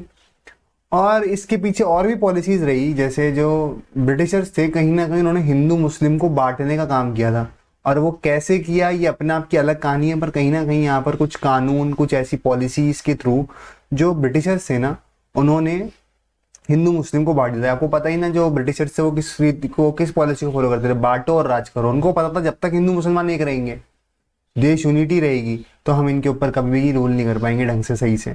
तो बेसिकली वो दो ग्रुप्स को लड़ाकर एक अपना उल्लू सीधा कर रहे थे, जो आप देख ही सकते हो कि वो सक्सेसफुल रहे इस चीज में, कहीं ना कहीं पाकिस्तान का जन्म हुआ इसी वजह से। तो यहाँ पर जो मुस्लिम लीडर्स थी उनकी क्या डिमांड थी देखते हैं। The Congress in alliance with the Hindu Mahasabha became the representative of Hindu. यहाँ पर कुछ कम्युनलिज्म के कॉन्सेप्ट्स आ गए थे, मतलब कहीं ना कहीं यहाँ पर चीजें अब है ना सांप्रदायिक होने लग गई थी। कैसे? यहाँ पर हिंदू महासभा बन रही है, हिंदू महासभा। अब यहाँ पर नाम देखिए हिंदू, मतलब यहाँ हिंदू पे फोकस किया जा रहा है, तो क्या मतलब मुस्लिम्स यहाँ पर इन्वॉल्व नहीं हो सकते? तो इस तरह की चीजें जहाँ पर हिंदू शब्द का प्रयोग किया जा रहा है या मतलब धर्म को कहीं ना कहीं प्रायोरिटी दी जा रही है, तो मुस्लिम सोचे कि भाई हमें भी हमारे धर्म को प्रायोरिटी देनी चाहिए, हिंदू तो अपने अपनी चीजों में लगे हुए हैं। तो कहीं ना कहीं ऐसे कुछ अलायंस, ऐसे कुछ ग्रुप जैसे हिंदू महासभा और कांग्रेस इनके साथ इन्वॉल्व थी। इस वजह से जो आपके मुस्लिम कम्युनिटी थी उसको ऐसा लगने लग गया कि यहाँ पर तो कहीं ना कहीं धर्म के आधार पर चीजें बट रही हैं, तो हमें भी बटना चाहिए। While the Muslim league representative the Muslim, तो यहाँ पे जो कांग्रेस है वो हिंदुओं की पार्टी बन गई एक तरह से, और यहाँ पर जब दोबारा मुस्लिम्स भी तो अपनी पार्टी बनाएंगे, तो मुस्लिम्स की पार्टी यहाँ बनी मुस्लिम लीग। ठीक है, तो पार्टी का नाम क्या है? मुस्लिम लीग, जो किसको रिप्रेजेंट कर रही है? मुस्लिम्स को रिप्रेजेंट कर रही है। On the prominent leaders of Muslim League Mohammad Ali Jinnah initially demand a separate electorate. वही सेम बात जो आपके doctor B R Ambedkar demand कर रहे थे ना सेपरेट इलेक्टोरेट्स की। यहाँ पर सेपरेट इलेक्टोरेट्स क्या है? सिंपल सा एक ऐसा रीजन जहाँ पर सिर्फ मुसलमान ही या मुस्लिम कम्युनिटी के लीडर्स ही क्या होंगे? इलेक्शन में पार्टिसिपेट करेंगे और मुस्लिम्स ही उनको क्या देंगे? वोट देंगे। बस इस तरह का जो कॉन्सेप्ट है यहाँ पे इसे क्या बोल रहे हैं? सेपरेट इलेक्टोरेट्स बोल रहे हैं, जिसकी डिमांड कौन कर रहे हैं? यहाँ पर मोहम्मद अली जिन्ना कर रहे हैं, जो लीडर है किसके? मुस्लिम लीग के। For the Muslim and later on he demanded reserve seats for the Muslims in Muslim dominated areas like Bengal, Punjab in central assembly. और साथ ही साथ वो डिमांड किसकी कर रहे थे? साथ ही साथ डिमांड कर रहे थे कि जहाँ पर कहीं ना कहीं, जैसे मान लीजिए कोई पंजाब है, पंजाब के अंदर अब हिंदू मुसलमान दोनों रहते हैं, तो यहाँ पर क्या कर दिया जाए? यहाँ पर मुस्लिम्स को रिजर्व सीट्स भी दी जाए। ठीक है, मतलब एक सेपरेट इलेक्टोरेट की डिमांड तो चली रही है, साथ में भी बोल रहे हैं कि जहाँ पर मुस्लिम पॉपुलेशन है वहाँ पर कहीं ना कहीं क्या दी जाए भैया? रिजर्व सीट्स दी जाए किनको? मुसलमान को। For the start initiative, but this issue could not be resolved in all parties conference in 1928। तो 1928 में कॉन्फ्रेंस हुई थी, ऑल पार्टी कॉन्फ्रेंस, जिसके अंदर ये रिजॉल्व भी नहीं हो पाया ये इशू। जो ये वाला इशू था ये सिविल डिसोबीडियंस मूवमेंट से पहले ही शुरू हुआ था कि भैया ऐसे ऐसा कर दो, सेपरेट इलेक्टोरेट्स दे दो और कहीं ना कहीं हमें रिजर्व सीट दे दो, रिसॉल्व नहीं हो पाया। तो कहीं ना कहीं वैसे ही नाराज थी मुस्लिम पार्टी से कि हमारे को ये रिजर्वेशन नहीं दे रहे हैं और कहीं ना कहीं सेपरेट इलेक्टोरेट्स भी नहीं दे रहे हैं। So when the civil disobedience movement was started in 1930, a majority of Muslims did not come forward to support it and they start finding way to strengthening their own identity। और जब उनको इस तरह का कहीं ना कहीं अपने प्रति रिएक्शन देखने को मिला कि जो कांग्रेस है वो इस तरह की चीज़ों में पार्टिसिपेट नहीं कर रही है, में इन्वॉल्व नहीं कर रही है, और वो अलग कटने लगे फिर कहीं ना कहीं कांग्रेस से और हिंदू सोसाइटी से, और खुद को स्ट्रेंथ करने के लिए कुछ ना कुछ वो अपने नए आइडियाज़ निकालने लगे। तो वहीं पे मुस्लिम लीग अलग हो जाती है कहाँ पर? कांग्रेस से, और पाकिस्तान की डिमांड शुरू कर देती है। ठीक है, and 1930 sir Muhammad Iqbal present their Muslim League demanded the importance of separate electorate for Muslims. He taught that it would be safeguard their majority political interest. His statement suppose provided the justification demand for Pakistan on later। और बाद में उन्होंने इसी बात का कहीं ना कहीं जस्टिफिकेशन दिया कि हमारे को सेपरेट इलेक्टोरेट्स नहीं दिए गए हैं, रिजर्व सीट नहीं दी गई है, और हमारी सोसाइटी के साथ कहीं ना कहीं यहाँ पर आप कुछ इन्वॉल्व नहीं करोगे हमें पॉलिटिकल पार्टीज़ के अंदर या पॉलिटिकल पावर के अंदर, तो हमें तो हमारा अलग देश दे दो पाकिस्तान, और हम उसी में रहना चाहते हैं। तो ये कहीं ना कहीं डिमांड सामने आई और इस तरह से ही हमारा पाकिस्तान का जन्म होगा बाद के अंदर। ठीक है, तो यहाँ तक हम हमारा सोशल ग्रुप्स किस तरह से इन्वॉल्व थे और क्या लिमिट्स रही हमारी सिविल डिसोबीडियंस मूवमेंट की, वो देख चुके हैं। ठीक है, अब आगे की बात है हमारी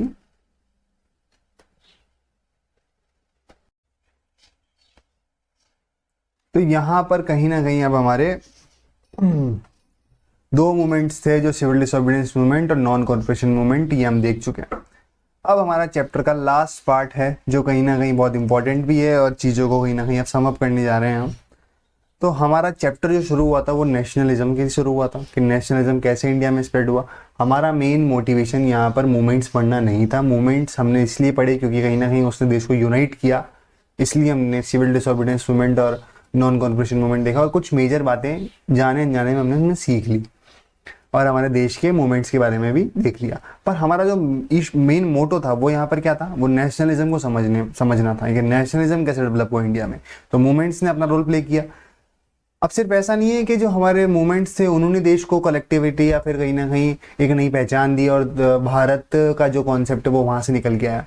और भी चीज़ें थी, और भी कई इनिशिएट, और भी कई पॉलिसीज चलाई कांग्रेस ने या फिर देश के अंदर लीडर्स ने, जिसकी वजह से लोग खुद को राजस्थानी, पंजाबी या फिर एक रीजनल लेवल की पहचान से भारतीय पहचान देना शुरू करने लगे और खुद को एक देश का कहीं ना कहीं पीपल मानना शुरू कर चुके थे।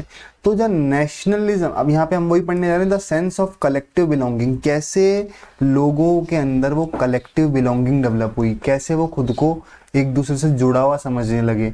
चाहे कोई बंगाल में रह रहा था, वो खुद को तमिलनाडु वालों से कैसे जोड़ पाएगा, क्योंकि लैंग्वेज अलग है, कल्चर अलग है, फिर वो कलेक्टिवली कैसे जोड़ पाएंगे उनको। तो ये चीज़ें कैसे डेवलप कर रहा है आप देखिए, इंपॉर्टेंट है काफ़ी।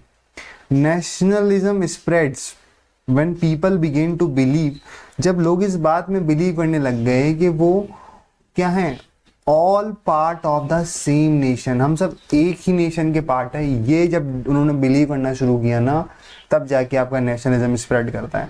और ये कैसे हुआ, ये ऐसे हुआ कि they discover some unity that binds them together. अब कुछ कॉमन पॉइंट्स, ऐसे पॉइंट्स जो उन सबको साथ बांधते हैं, ये डेवलप किए गए, इनको दिखाया गया लोगों को। अब वो क्या थे देखिए, this sense collective belonging come partly through the experience of United struggle. तो जो एक पार्टली मतलब कुछ से कुछ हद तक तो कैसे डेवलप हुआ, ये जो ये स्ट्रगल कर रहे थे ना ये अंग्रेजों के खिलाफ, यहाँ पर चाहे तमिलनाडु का हो, चाहे कोई बंगाल का हो, चाहे कोई मुंबई का, कोई चाहे महाराष्ट्र का हो, अलग अलग स्टेट के लोग एक ही दुश्मन के खिलाफ लड़ रहे हैं और वो हैं हमारे Britishers.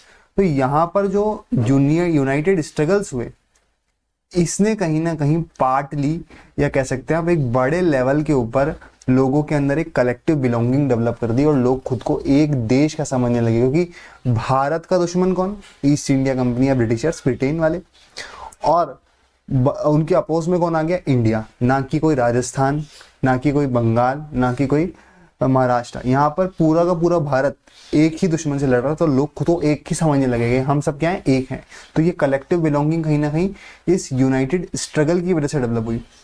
But there was also variety of cultural process, और भी बहुत सारे यहाँ पे मैं आपको बता रहा हूँ ना कि जो स्ट्रगल्स थे इन्होंने कहीं ना कहीं डेवलप की, और आपके यहाँ पे कुछ कल्चरल प्रोसेस भी रहे। ये कल्चरल प्रोसेस क्या है, देखिए जब तक भावनाएं डेवलप नहीं होगी ना, और इन भावनाओं को डेवलप करने में कहीं ना कहीं आपके जो कल्चरल प्रोसेस रहते हैं ना, ये कहीं ना कहीं बहुत इंपॉर्टेंट रहते हैं। तो ये क्या थे आपके, विच नेशनलिस्ट कैप्चर पीपल इमेजिनेशन, जो लोगों की इमेजिनेशन से कैप्चर किए गए, क्या थे वो, history and fiction, folklore, songs, popular prints, symbols, ये सब चीज़ें कि मतलब हिस्ट्री, क्योंकि कहीं ना कहीं भारत की एक हिस्ट्री रही है एंशिएंट टाइम के अंदर, मिडिवल टाइम के अंदर, तो कहीं ना कहीं हिस्ट्री को एक एज ए कल्चरल प्रोसेस के तौर पर यूज़ किया गया।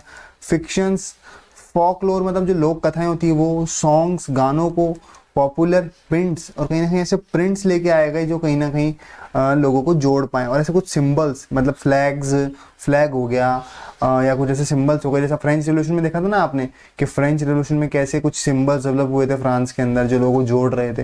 तो सिमिलरली यहाँ पर ये कुछ चीज़ें रही, हिस्ट्री, फिक्शन, सॉन्ग्स। अब इनके एक करके हम और एलिब्रेट कर लेते थोड़ा सा।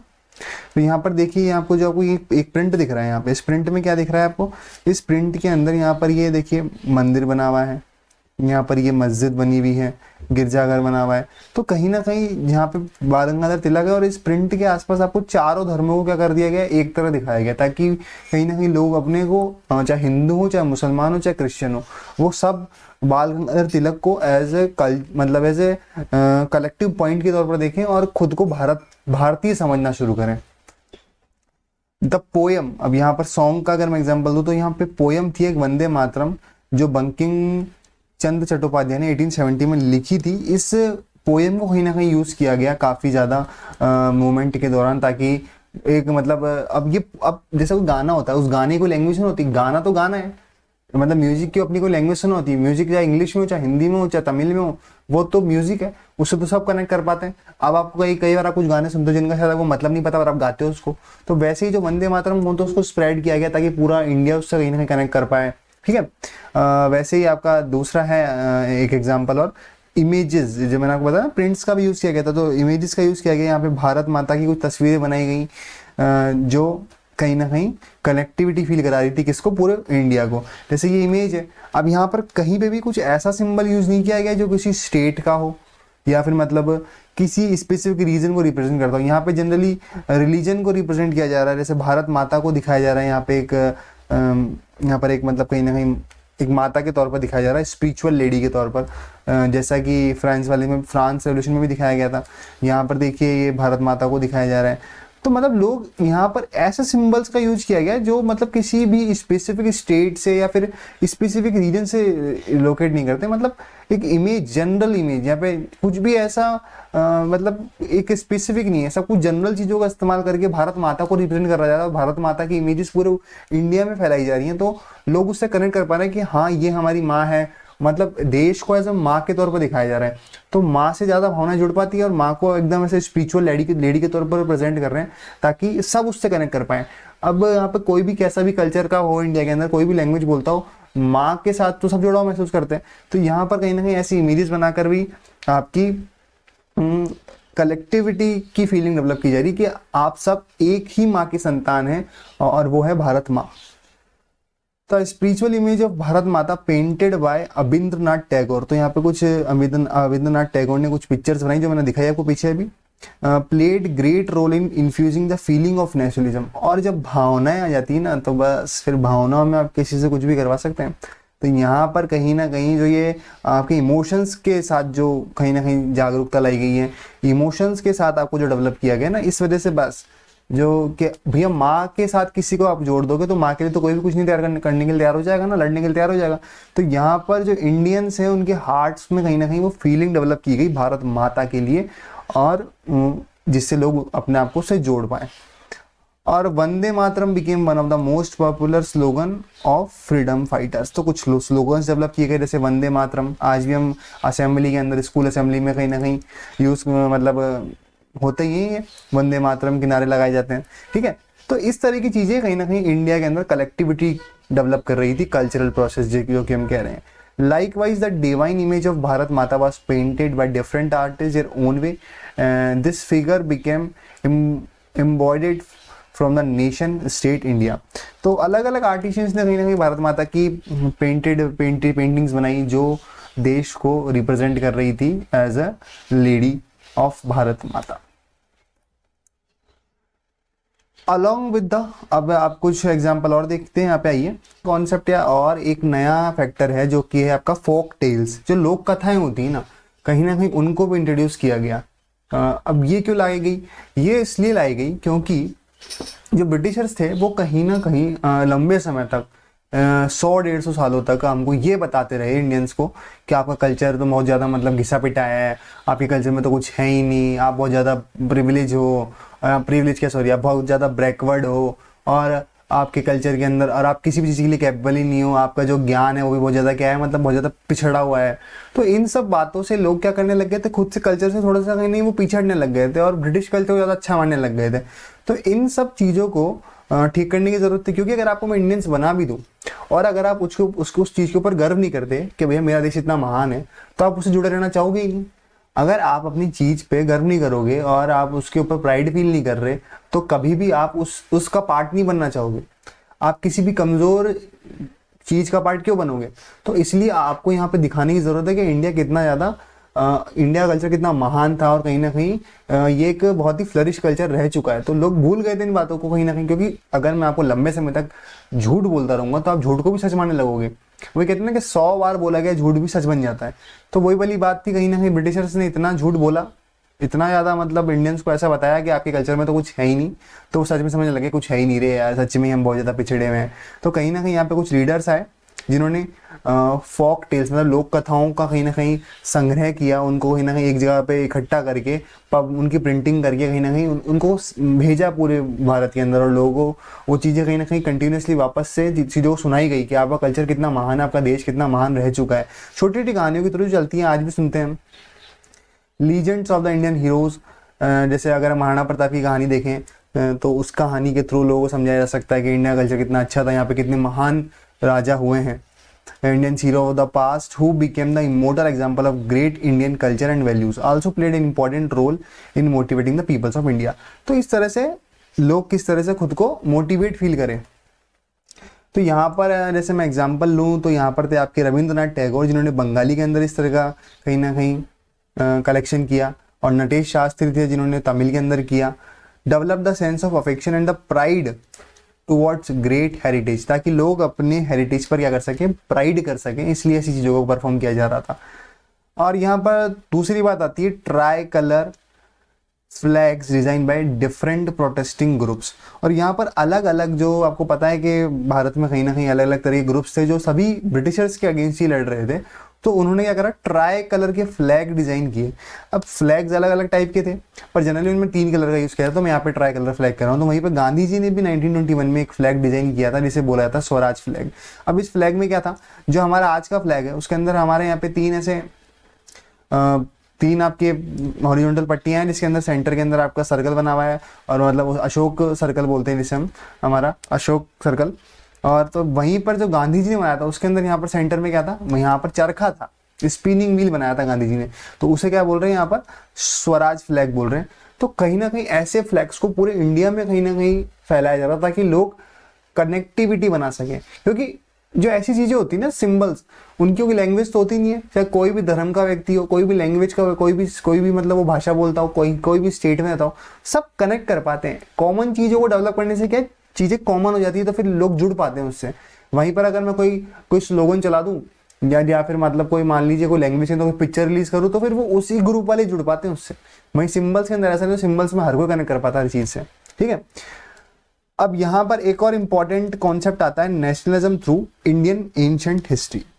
मैंने अभी बताया आपको कि जो आपके ब्रिटिशर्स थे, उन्होंने कहीं ना कहीं इंडियंस को क्या बताया, बहुत ज़्यादा बैकवर्ड बताया, और उन्होंने ऐसा कहा कि भैया आप अपना गवर्नेंस भी नहीं चला सकते खुद का, इतने ज़्यादा आप पिछड़े हुए हो। तो इस तरह की चीज़ों से लोग डिमोटिवेट हो गए, तो उनको मोटिवेशन की ज़रूरत थी, और इस मोटिवेशन को कहीं ना कहीं कहाँ से लाया गया, इंडियन एंशिएंट हिस्ट्री से। जो हमारे बड़े बड़े राजा हुए, जैसे मोरन एम्पायर हुआ, गुप्ता डायनेस्टी हुई, तो कहीं ना कहीं ये बातें क्या थी, मोरन एम्पायर ने पूरे अखंड भारत को, मतलब पूरे इंडिया को गवर्न किया है। तो गवर्नेंस की बात बोल रहे, तो देखो हमने किया है पहले गवर्न, तो आगे भी कर लेंगे, कोई दिक्कत वाली बात नहीं है, वही वाली बात। तो जैसे कहीं ना कहीं जो मुगल एम्पायर रहा, उसने भी पूरे इंडिया को गवर्न किया है। तो कहीं ना कहीं इन सब चीज़ों के थ्रू हिस्ट्री में ये बताया जा रहा है, एंशिएंट हिस्ट्री के थ्रू ये बताने की कोशिश की गई कि आप कितने कैपेबल थे, इंडियंस कितने कैपेबल थे, उन्होंने सब परफॉर्म किया ऑलरेडी, तो वो ताकि खुद पे प्राइड कर सके। तो यहाँ पर हिस्ट्री का यूज किया गया कैसे, नेशनलिज्म को डेवलप करने के लिए, ठीक है।